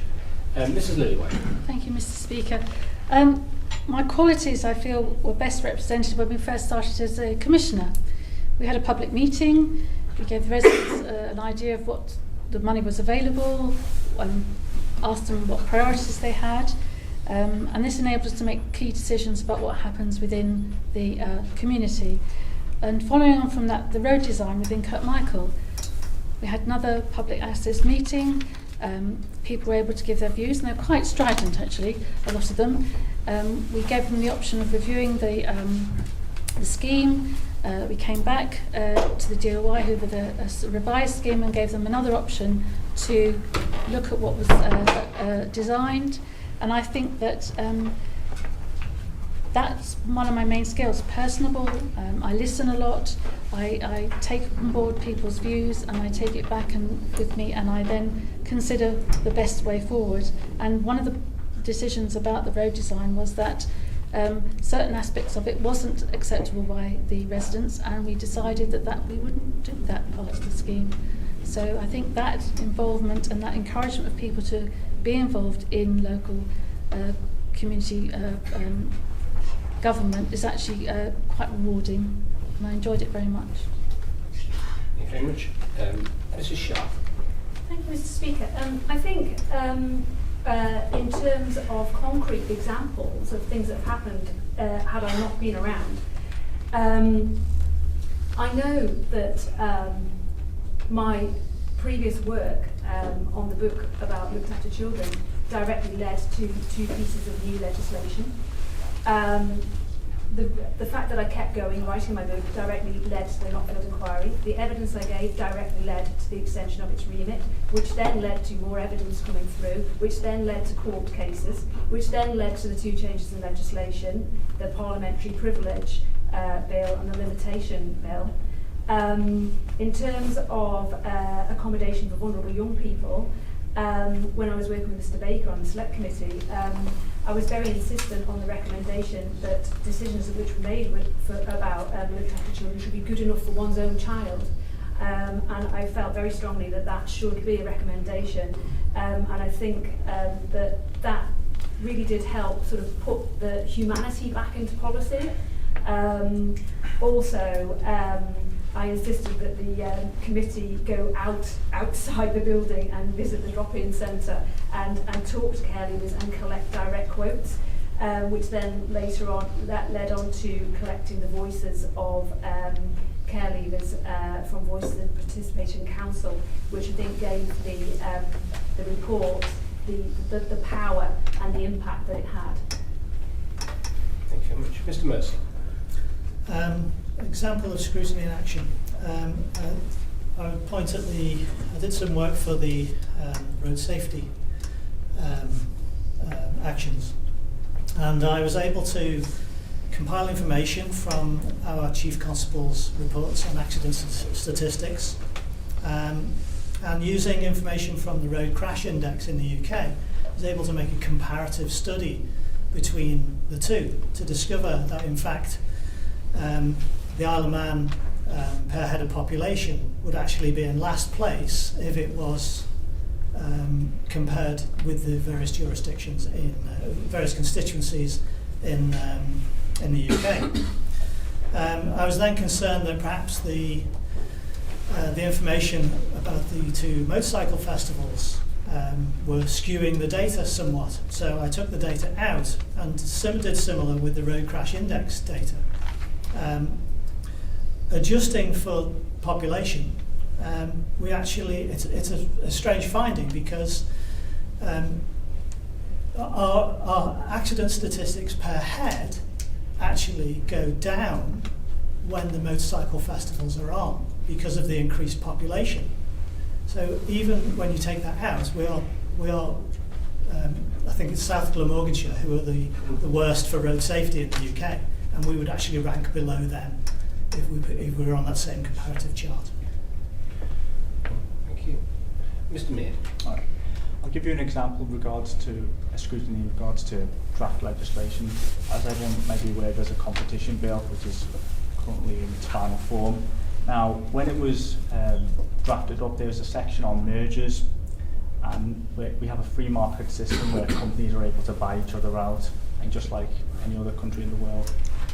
The issue in the Isle of Man is most sectors here are usually cannot be dominated by one or two or a small number of companies. So when there are potential mergers, this could be to the detriment of consumers, the economy, and the price we ultimately pay. Now, initially, when it was drafted, council and ministers originally had this power, and like in the past, many other governments used to wield this kind of power, but the international standards dictate that we move away from that model and move towards a competition-based approach. And due to that, due to discussions with our counterparts in the UK, we've made revisions to the bill so that when mergers go through, it's assessed on competition grounds, and only if there's a public interest, council ministers will become involved. And so that's just an example of how I've been successful in the legislative process. Thank you very much. We turn to our next question, which is in the hands of Mr. Shimmons. Thank you, Mr. Speaker. This role which you put yourself forward enjoys a generous salary and expenses package, in my view, anyway. And I'm interested to know if you are elected, would you give up any other paid employment so you could solely focus on this role? And would you also resign from any other organisations in which you are involved, which can present a conflict of interest? So, somewhat, would you give up other paid employment and other memberships or things that may create a conflict of interest? First start on this one is Mrs. Lillywhite. Thank you, Mr. Speaker. I don't have paid employment because I am, along with my husband, creating this nature reserve within the area that we are currently living. I am a commissioner, and fortunately, it's reached a point where the commissioners are coming up for election as well. So in that respect, yes, I would give up being commissioner. In terms of my role within my private projects I can't see that that's going to be a conflict of interest. I'm passionate about how we're living up there. I'm passionate about sustainable living, about sustainable energy. I'm passionate about Kurt Michael. I believe it's a great place to live, and I think that it will complement whatever role I have in LegCo. Now, if LegCo if the House of Keys decides to change the terms and conditions of how LegCo is paid, that is your decision, and I would quite happily fall in with that. The pay is pegged to a certain, I've forgotten the term, sorry, is decided by I'm sorry, I've forgotten the term, the public servant pay grade. Again, if that's decided to change, then I'm quite happy to go along with that. Mrs. Sharpe. Thank you, Mr. Speaker.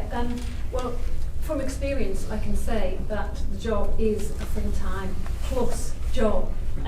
I work during the day. I often work in the evenings.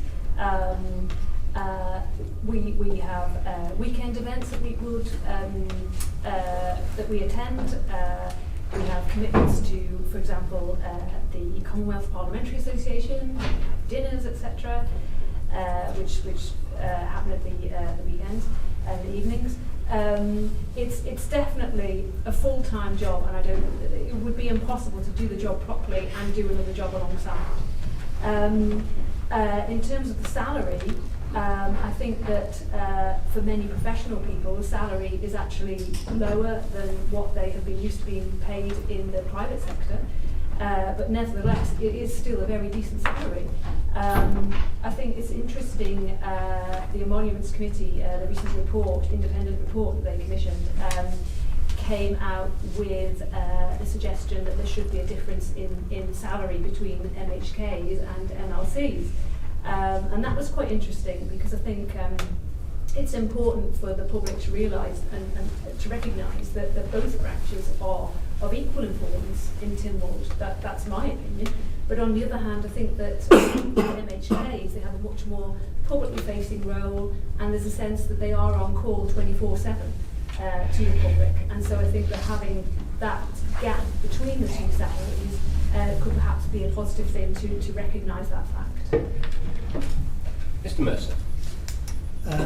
Yes, I would consider this a full-time role, and yes, I would resign from any committees that may be thought to be in conflict, and I would be guided by the Nolan standards that are written into the standing orders of Tynwald, and I would take advice also, just to make sure. Mr. Miah. Simple answer is yes, I would stand down from my role as a civil servant. After speaking to the existing MLCs, I do know how demanding the role can be, and it is a full-time job, so yes, I would stand down. In regards to other commitments, again, yes, I would stand down on any kind of committee role which would be in conflict with the role. So, for example, I'm a member of the business network. I would be prepared to resign from that if it conflicted with any other role as well. Thank you. And Mrs. Bell. So yes, I'm aware of the extent of the role, and that's something that I feel is actually kind of suited to me. And if you speak to anyone who knows me, that all they say is that I'm hardworking, and why do you work so much? Why are you always taking on more? I just think that's kind of the nature of me. I always want to do more. So I am currently a civil servant, so of course I will have to resign from my post. Which has meant that over the last few months I've been exploring this role. I've had lots of deadlines to meet because they have to be done, because I've got 3 days left in work next week if I am successful, because I'll have to take a day's unpaid leave on the Thursday on the day of the election, and I won't be returned on the Friday, so I have to be prepared for that.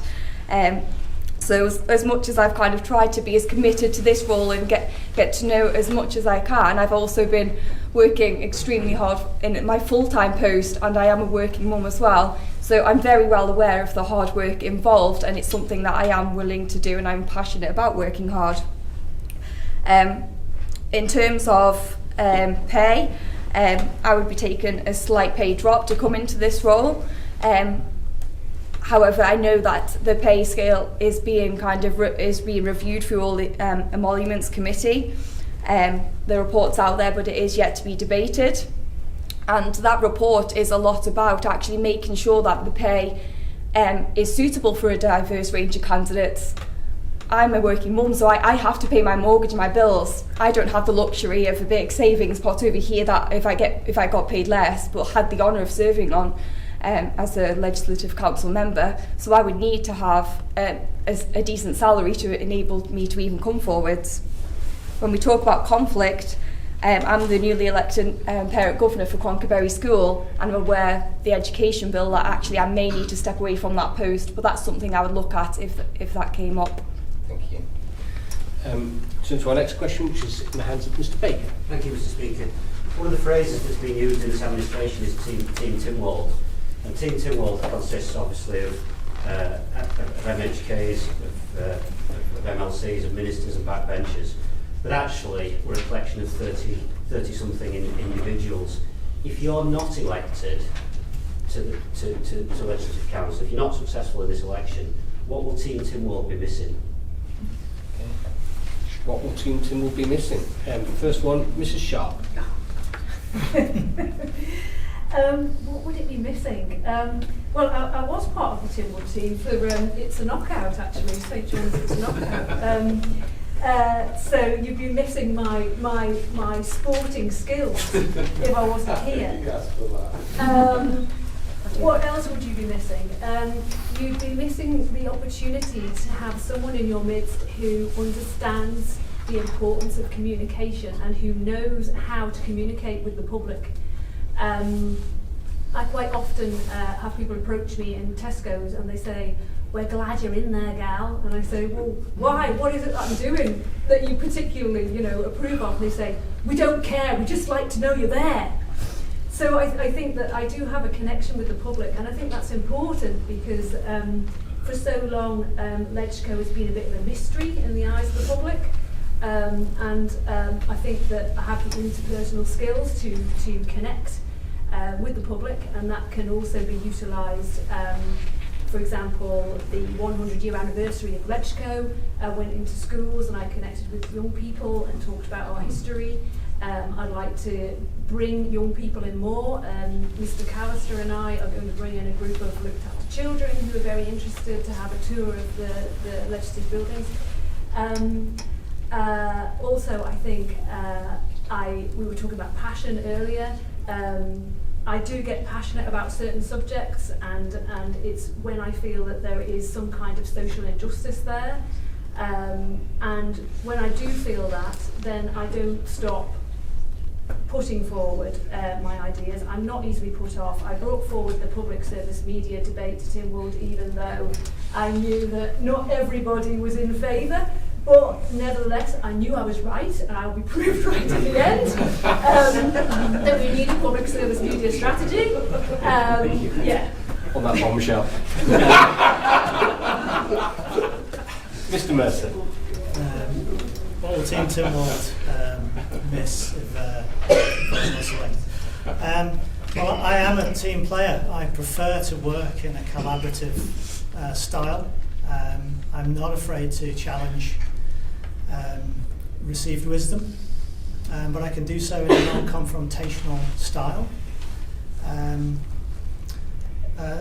Someone really with some independence of thought, with an outside view, from outside of government. It's a long time since I worked in government. There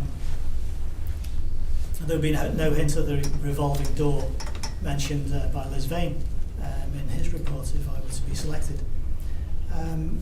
I think I could be the critical friend, and I would seek to establish my role as an MLC. Thank you. Mr. Miah. Yeah, as my background's obviously in economics and statistics, I'm very data orientated. I drill down into the detail, so I'm very analytical. I go into various projects and look at things like exchequer benefits, what the impact it has on the environment, the social effect as well, and I'm very good in those areas. So they're the kind of things that I've looked at, add value in. Now obviously, if I'm not selected, of course, another aspect of it, I also like to keep fit and healthy as well, and that's not just because of the recent reports about transforming government, moving away from treating people ill, just trying to keep people fit and healthy. I do regular hip fits and other activities, so one of the things I would probably try and encourage Team Tynwald to do would be to engage in more activities as well, whether that's biking long boat races, going down the KPMG runs, the cycling, the end-to-end cycling, those kind of activities. So I'd encouraging the rest of the community by leading by example. Thank you. Mr. Fell. I think a big part of what would be missing is actually that lived experience. Through lots of things I've mentioned so far, poverty, all the inequalities, adverse childhood experiences that have impacted my life, I use them as kind of negative experiences that kind of bring out the best in me and make me kind of work harder and put more into my work, because having that experience, you kind of, you just know that little bit more, and it's like you really want to make things different for people because of that experience that you've had yourself and or you've witnessed of other people that are close to you. And that's kind of my experience I want to bring, but more than that, because what that's done for me is it's kind of given me so many skills that I feel like are worthwhile in this in the council. So the amount of people that I've worked with in my career, I mentioned before, from working with looked after children right the way through to the Queen, all those people in between, children, the elderly, I feel like I can relate to a lot of people in different ways and different circumstances. I have a thorough understanding of the Joint Strategic Needs Assessment process that's become more popular through government, and it's mentioned within the Tynwald debate. So having that understanding, I know how that then impacts on people. So when you just decide for that a department, so in terms of suicide, that the Public Health Directorate are going to take on that Joint Strategic Needs Assessment by this date, it's actually thinking, well, is that going to be manageable within that time, knowing that they're then going to have to let something else slip in order to actually prioritise that work. This kind of all feeds into the programme for government, our successes and failures, because actually if you've got to drop things to prioritise others, all of that needs to be managed. What else have I got? Health in all policies is something that I feel is important too. It's fine. Mrs. Lillywhite. Thank you, Mr. Speaker. Well, I suppose what I would bring to Team would be my birdwatching enthusiasm. I love birdwatching. I caught onto it quite late in my life. I'm enthusiastic about natural history around where we live. I'd like to encourage, I believe, we could do more together outside Tynwald. Away days, I know that's a horrible term, away days, or enjoy life and to look after each other, to share things that maybe outside of Tynwald will encourage your own well-being and to look after each other, really. Thank you. Our next question, Mrs. Barber. Thank you, Mr. Speaker. I'd like to ask the panel what they see as being the role of the politician in getting involved with issues related to operational delivery within departments. The role of politicians in operational delivery, and first one up, Mr. Mercer. Well, interesting. I think the role of a politician is the role of an executive. So I'm not sure that really being involved in the operational delivery, that's a job for the people employed in that department. So the job of the politician is to link the decisions of the programme for government to actions, and then to ensure that they're delivered. So I think if they stick with the executive role, then the focus remains on delivering that programme for government, and let the people who are employed to do those tasks and perform those actions do the job to the best of their ability with executive oversight. Thank you. Mr. Miah? All right. My own view is that I don't think MLC should be getting involved in the day-to-day of running the activities. Public servants, civil servants are all hired to do the day-to-day running.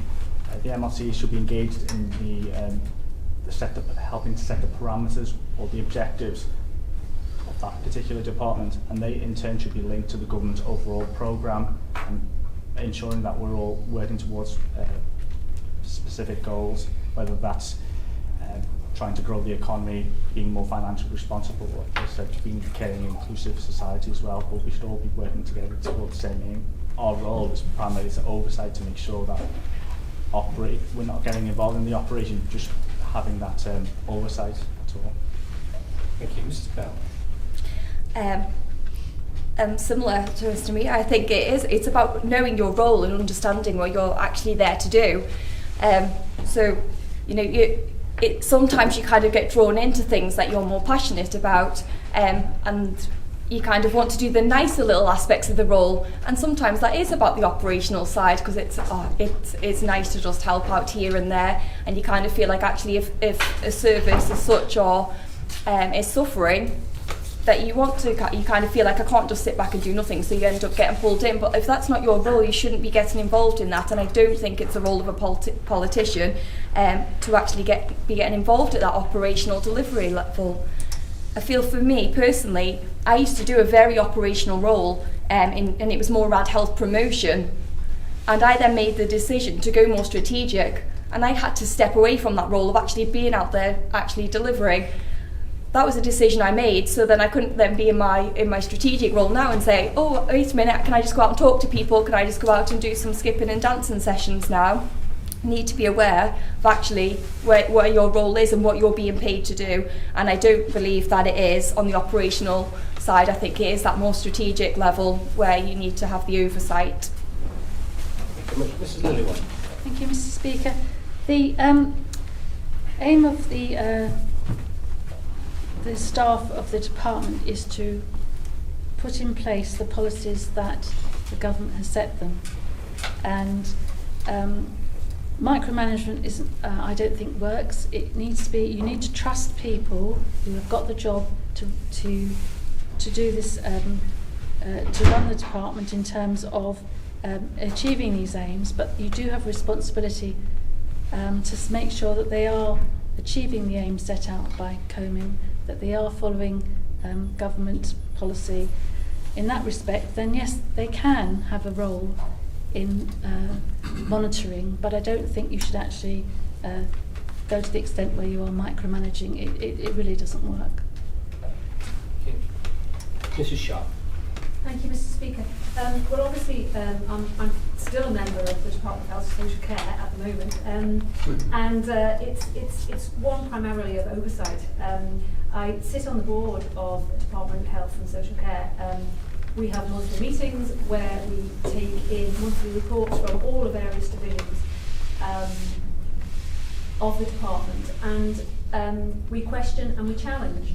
For example, I also get information in from the public, particularly being political lead for children and families, which is a very controversial area. It's not an easy area to be in. I do get a lot of members of the public, not a lot, I get some members of the public coming to me and asking why certain decisions have been made. It's a difficult one, but it's one which is a good example of where you have to respect boundaries. It's not up to me to tell the professionals what to do. So in the case of decisions which have been made by the courts based on information given by the division, for example, in terms of child protection, etc., it's not for me to tell the division what to do, but I can question and challenge and say, well, what is the policy on this, and why is it carried out in this way, and is there a better way of doing this? Another example of how I've been involved with the delivering of policies from an oversight point of view is with the Clinical Recommendations Committee, which I chair. I became aware at one point that there was quite a low level of applications for new medicines. I did some investigating and found out that there was a bit of a gap in the system there, and that a piece of work had been commissioned to try and fix that gap. And I've kept on top of that. I've kept questioning where is the result of this work that's going on, and that's another example of. The next question is Ms. Edge. Thank you, Mr. Speaker. I'd like to ask everyone, obviously we've been following what this administration have been involved in. Is there anything that we've achieved or not achieved that you think shouldn't have been happening? So, anything that this administration has done that perhaps it shouldn't have done, is I suppose the question. Start that one with Mr. Miah.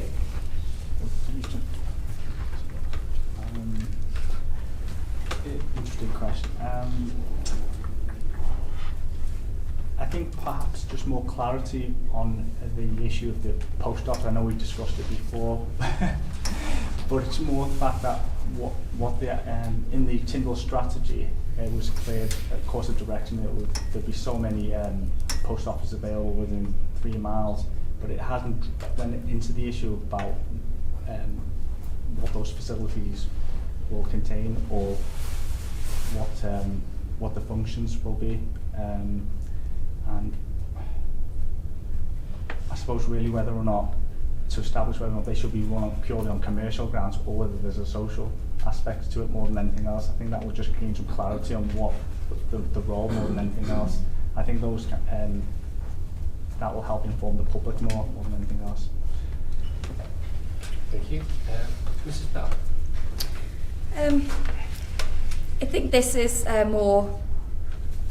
I don't have a reason at the moment in terms of why this shouldn't have been done. It's just speculating in terms of what's being discussed at the moment, and this is around the education system, as you know, is important to me, and all of the this dispute that's ongoing at the moment. And I feel like with Mr. Grigeen now moving to Department of Home Affairs, there's then that speculation of actually, has he just been pushed sideways?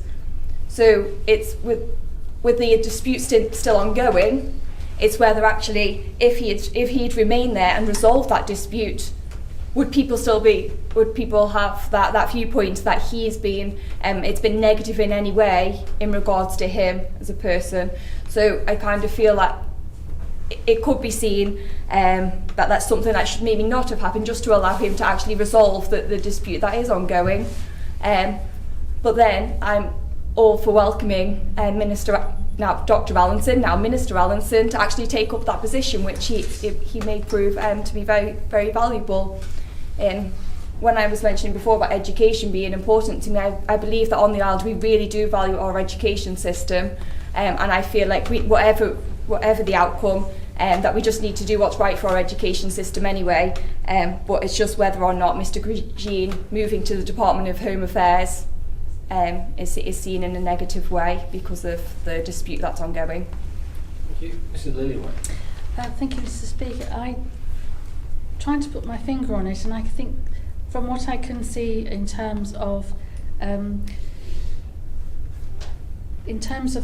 climate change, in that we need to concentrate more on how it affects the island, not how it affects us. Well, we should concentrate on how we can affect climate change as a small island, as opposed to what the danger is that we will be caught up in the movements and the drives for us to solve everybody else's problems. We need to look at local problems ourselves. Thank you. Mrs. Sharpe. Thank you, Mr. Speaker. I was listening to Manx Radio yesterday, and I heard that the DOI had been refused by Treasury for further funding for the active travel programme, and also for a project manager to oversee active travel. And I think that I really regret that decision that they made, because in the words of the Director of Public Health, if you could bottle and sell the benefits of active travel as a medicine, everyone would be taking it. We'd have a cleaner environment, we'd have lower admissions, children would be fitter and healthier. At the moment, we've got a quarter of children on the island now being obese by the age of 4, and we really have to start tackling this. Also, I think that what you would have if you invested more in active travel is you'd have that building up of nice environments for people to be in, little communities. You could tie that in with the government's push on more working at home. Through that, you'd see development on the high street, smaller businesses. I think that that was a big mistake. Thank you. Next up, Mr. Mercer. I think, again, I would look at the road safety strategy. I think the great omission in this really was not considering speed from the fatal 4. All the evidence points to Excessive speed is listed as one of the fatal four. Speed may or may not be the cause of a crash, but it really does affect the outcome. People are fallible and people make mistakes. And we must do what we can to mitigate against those mistakes so that it doesn't result in a fatality or a serious injury. So I think by not considering speed in this particular road safety strategy, you are tying one hand behind the back of the police who are supposed to enforce it. Thank you. Our next question then is Mr. Robichaud. Thank you, Mr. Speaker. I asked this question on the basis of equality of arms because I asked it of the group yesterday, and it concerns contemporary political narrative. And my question is, do the candidates have a view on this turbulent national, international debate that's going on with regard to wokeism, safe spaces, and freedom of expression? Okay, sorry, I didn't catch the first bit of those. Wokeism. Okay. Yeah. Safe spaces and freedom of expression. Freedom of speech. Freedom of speech, thank you. First on this one is Mrs. Bell. Lots of freedom of speech. I kind of feel like when we've brought in the equality bill, so actually in terms of that, then we want people to actually have that, feel that they do then have that freedom of speech based on their equality. I think sometimes though, things kind of become more overpowering in that people think, oh, freedom of speech, I'm going to now kind of shout about this and I'm going to shout about that. I feel like freedom of speech should just be something that's there all the time. So if there's something that's a valuable contribution in whatever respect it might be, that person should bring that forward, not just to kind of bring about some sort of debate because they've got an issue that they want to deal with. I think there's lots of different mechanisms of how people can bring things forward if they are wanting to be a champion for something, and there is something where there's unfairness or an inequality, that they do bring that forward. So I want that freedom of speech to be there for that purpose, to make sure that all inequalities are addressed. This is Lillywhite. Thank you, Mr. Speaker. I'm really disappointed when you hear of eminent speakers being denied an audience in the universities. This is the one place where it should be debate, make your case, and an exchange of views. And it saddens me that people of real quality are being denied the ability to have their views heard. We are in danger of tying ourselves up in very minimal one-issue issues, not to the benefit of the majority of people. I think young people, and particularly in university, should be more robust. They should be able to understand that the context of where these controversial views are, and try and work their way through that in terms of, well, it happened. I'm trying to think of the sorry, I've lost my train of thought. They need to have be able to be more robust in their terms of being able to understand controversial issues and not feel afraid and feel like they are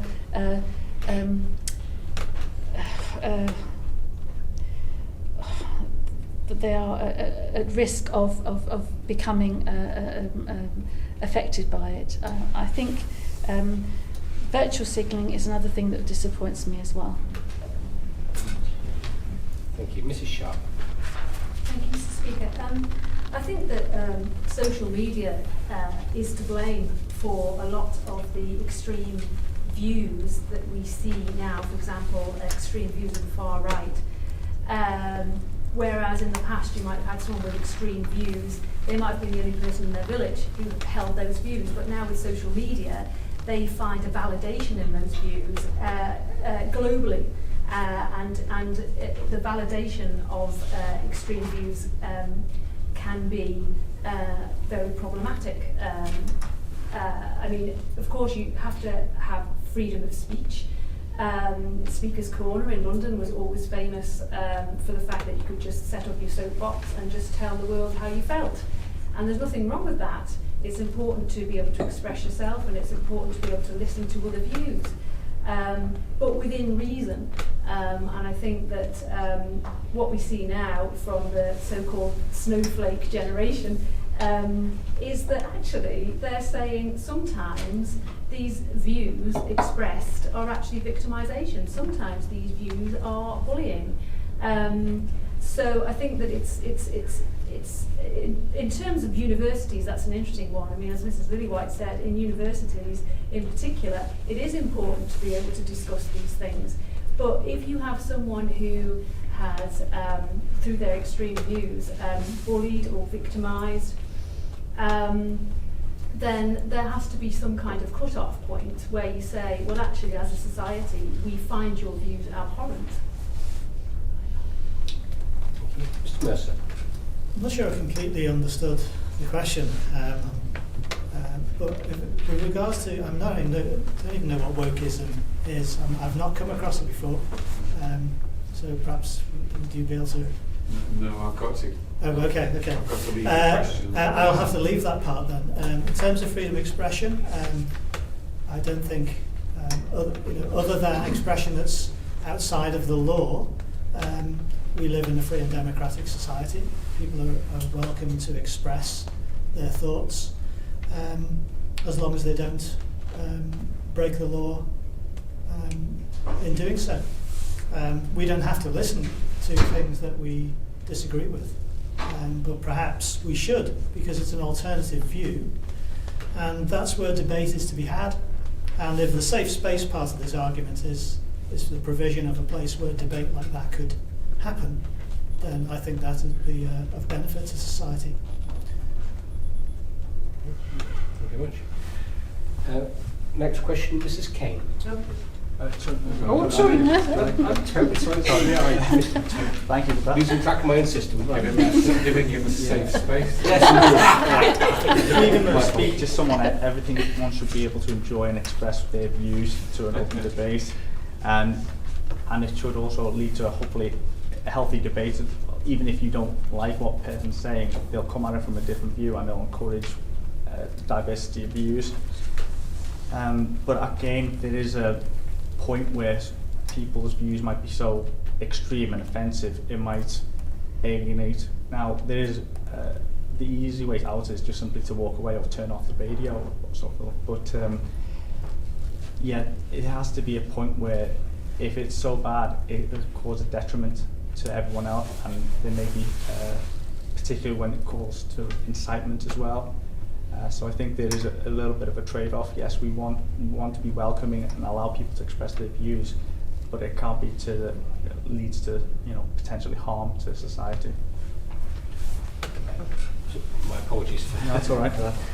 I think we only have time for one more question before I ask people to sum up with a view to finishing at 5. Next up, Mrs. Kane. Thank you. Same principle as Mr. Robert Shaw, to ask all the questions to all candidates, but this could be a very brief answer to enable another question perhaps to be fitted in. It's just to say, where on the political spectrum do you think you are? Can you give me an indication? Do you have membership, or have you ever had membership of a union or a political party? Which political party is closest to your ideals? Thank you. Where are you on the political spectrum? Mrs. Lillywhite. I've never been a member of a political party. The political spectrum would be centre right, small conservative. Thank you. Mrs. Sharpe. Well, during the 1990s, when I lived in London and worked in the media, I joined the Labour Party because this was a time when Tony Blair was in the running, and there was a real sense that the Labour Party could finish this long history of conservative rule that had gone on. It was the time of Blur and Oasis, Britpop. It was an exciting place to be, and there was a sense that people could change things. And I joined the Labour Party, Tony Blair came in, and then he did some things that I really didn't like getting rid of student grants, for example, and bombing Iraq. So I'm no longer a member of the Labour Party, and I'm really glad that in the Isle of Man we don't have a party system, because I find it really refreshing. It's no good having two sides of Parliament both barking at each other and trying to get one over on each other, instead of looking at what is the best thing for the people of the Isle of Man. Let's come together, let's debate, let's discuss, and let's make the best decisions. That's what it's all about, and I'm really glad to say that I consider myself an independent. Mr. Mercer. Where am I on the political spectrum? I'm centre-left. Back when I was living in Merseyside, working in local government, I was a union representative for NALGO. NALGO, which became Unison, I think.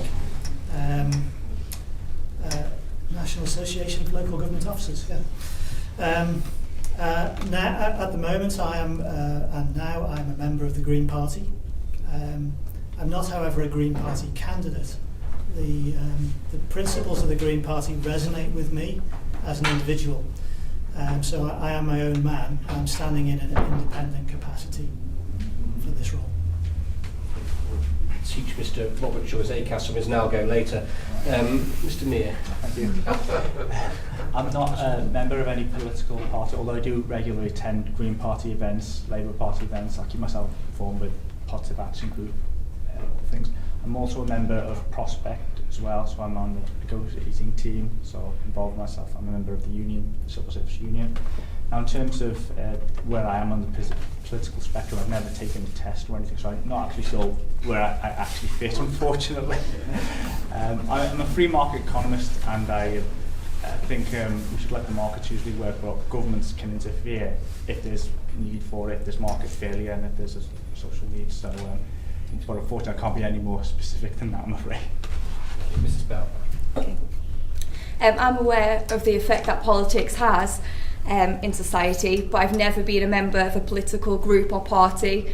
And through actually exploring this role in general, I've done a lot of exploring on my political front too, and I would suggest that I am more central. Through my adverse childhood experiences and the work I do around inequalities, that would suggest that I may be more towards the left. But I haven't explored the full spectrum in terms of all of the different initiatives and where I feel like I would fit. It was more focused on where my background is, where I currently work, and how I feel at this present moment. And I do feel like most things I do are based on evidence. Anyway, but what I'm interested in doing through this role is actually using my skill set to make sure that I do the right things. And something that I was at a conference on inequalities last week in Westminster, and Lord Victor Abdwali actually pointed out that the issue around inequalities, it's not about whether you're left or you're right wing, it's actually about doing the right thing, and that sits comfortably with me because that's how I feel about most things in our society. Thank you very much.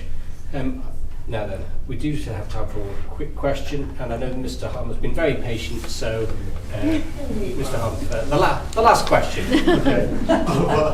No pressure, exactly. Basically, we all stand on the manifesto, and I keep hearing, we'll make your legislation better. But what if it's really, really terrible legislation? Is there something where you wouldn't go? Is there something where you would draw a line? Or would you just pass everything that we did? So where are your red lines, I suppose, from a negotiating perspective, for your manifesto? We start with Mrs. Sharpe. Oh gosh, what question! Where are your red lines?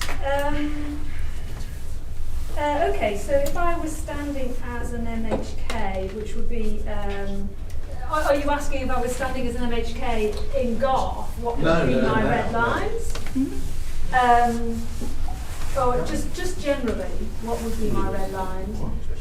I'm not entirely sure I understand the question, so I'm just sort of thinking on my feet. Okay, red lines for me would be, let's privatise the National Health Service, for example. No, I would not vote for that. That would be the main one, actually. Education. Well, I've just talked about student grants. Let's make everybody pay to go to university and not to give any kind of student loans or any financial support. I certainly wouldn't ever agree with that because, for obvious reasons, it restricts the amount of people within society that can go to university. So anything, I would say, in summary, anything where I felt it would lead to an unjust situation where people are being left out and their voices aren't being considered, that's where my red lines are. Thank you. Mr. Mercer. I got there yet. I think my red lines would be if legislation or a bill was coming through that was obviously going to increase inequality, and no amount of debate could sway it. I think I would have to still vote with my conscience and say that would be a no for me. Thank you. Mr. Miah. Yeah, I suppose red lines. I thought you caught me a bit off guard, but I thought the Isle of Man did something similar to the UK, decided to break away from the UK and go completely independent. I don't think I could probably support something like that. There's also the issues of key infrastructure as well. I mean, the government's role in terms of if it decided on a privatisation programme as well, certain areas should be kept in the public domain, particularly when there's a limited scope for competition. And basically kind of policies that were brought in would actually make and reduce economic growth more than anything else, because we need that to improve our tax receipts, and that in turn pays for all our public services as well. So. Thank you, Mrs. Bell. I think a big thing would be if we decided just to not support social housing at all. So it's everyone kind of fight for yourselves, go pay your own rent, wherever, and that kind of ties in obviously to benefits. So where I'm talking there is about just cutting it all. So we're not actually trying to support those who are more vulnerable in our society. And I think a lot of that kind of comes from the intergenerational fairness, where I'm thinking of from my own perspective, because I've benefited so much through that, and especially the education system. I was fortunate to obviously go to university because my tuition fees were paid, and I received a maintenance grant which would pay for my living costs whilst I was there. So if I never received those benefits, I would never ever be able to even get to this position now. Never mind to even just go to university to get a degree. So it's thinking of those things. So for me, it's all around that intergenerational fairness. So there would be red lines if I was then pushing forward to say, oh no, we're not going to support all you. I've had all the support, but I don't want to support anybody else in society. So I think anything that ties into that would be where my red lines would definitely sit. Thank you very much. Mrs. Lillywhite.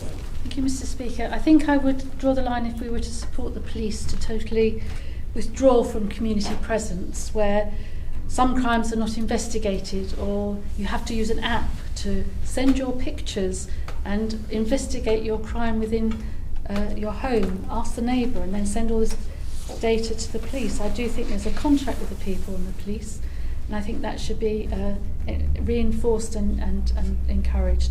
And obviously any legislation that disenfranchises persons of the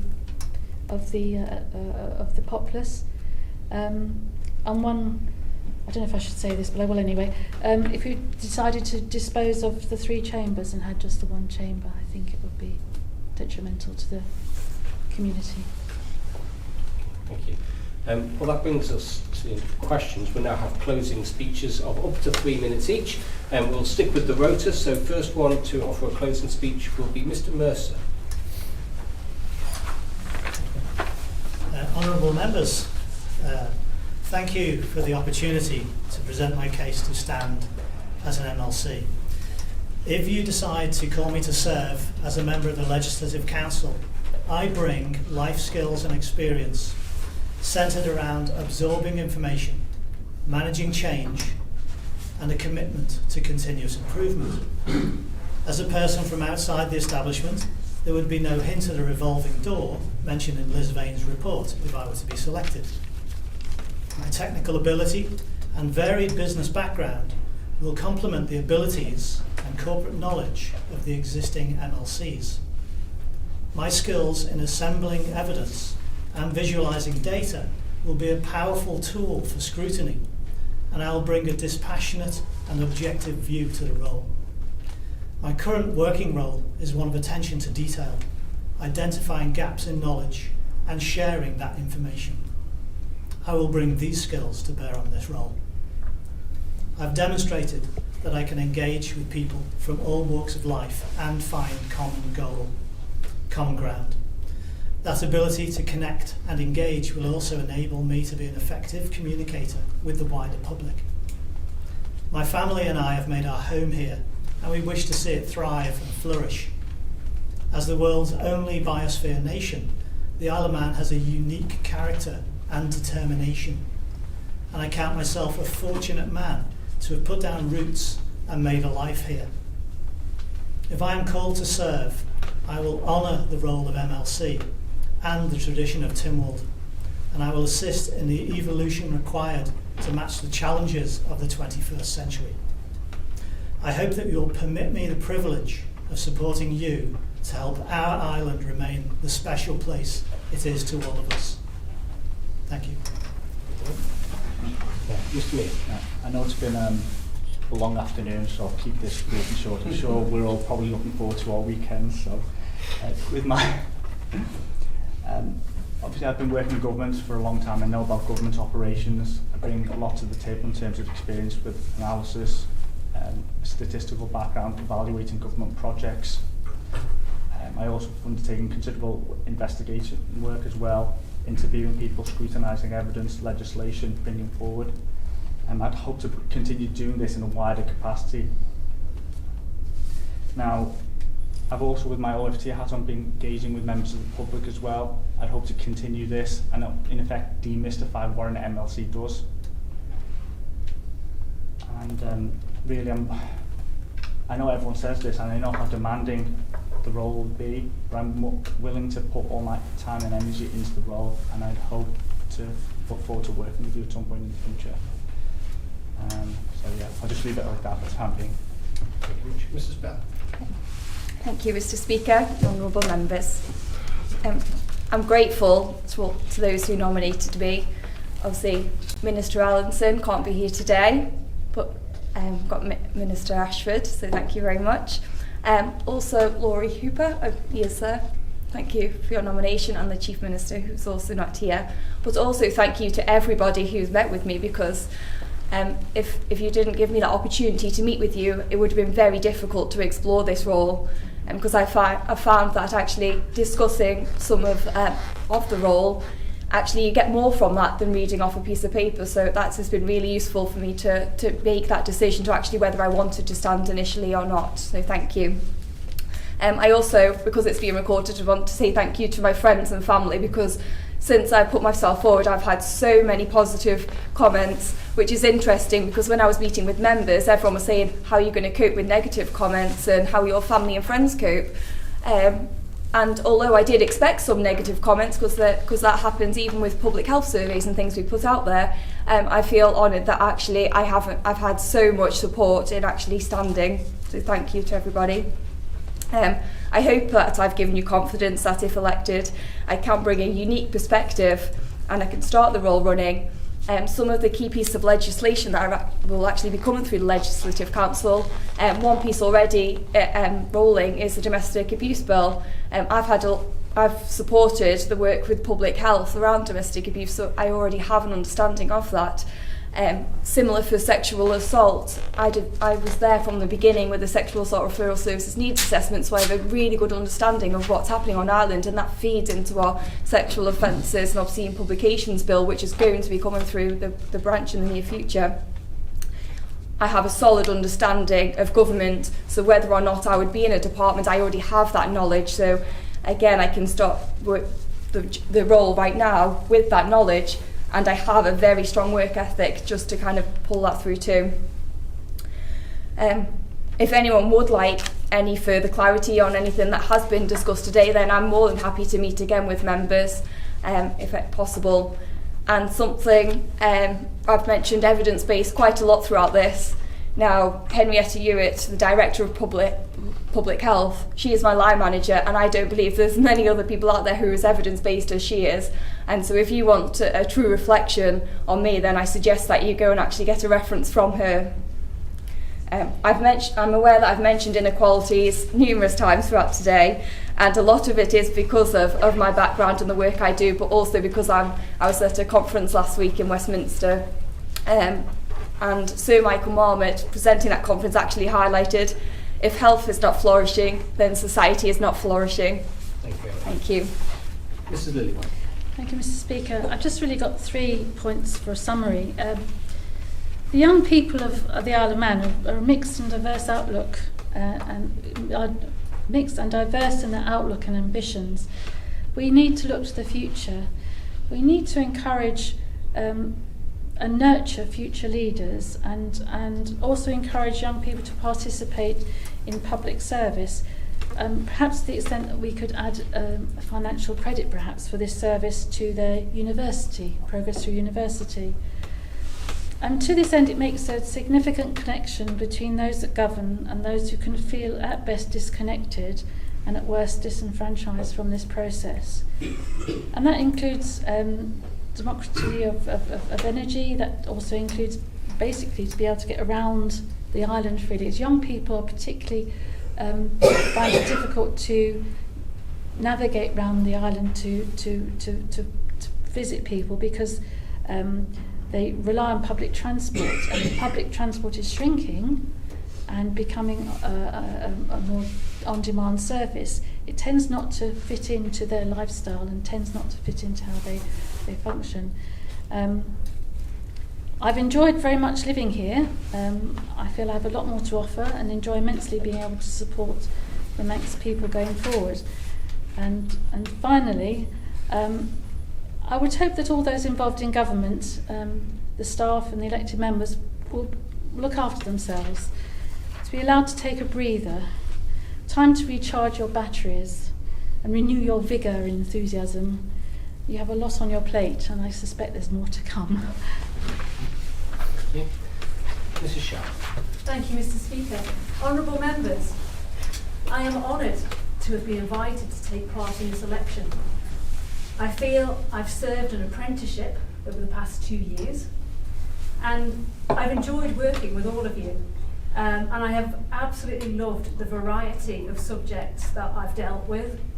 I've been really surprised at the extent to which the role is not just about what's happening on the Isle of Man, it's very much also about what's happening throughout the UK and the rest of the world.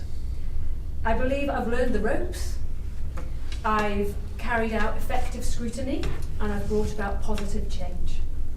I feel I have a solid foundation of knowledge and experience to build on, and I'm ready to commit to the next 5 years.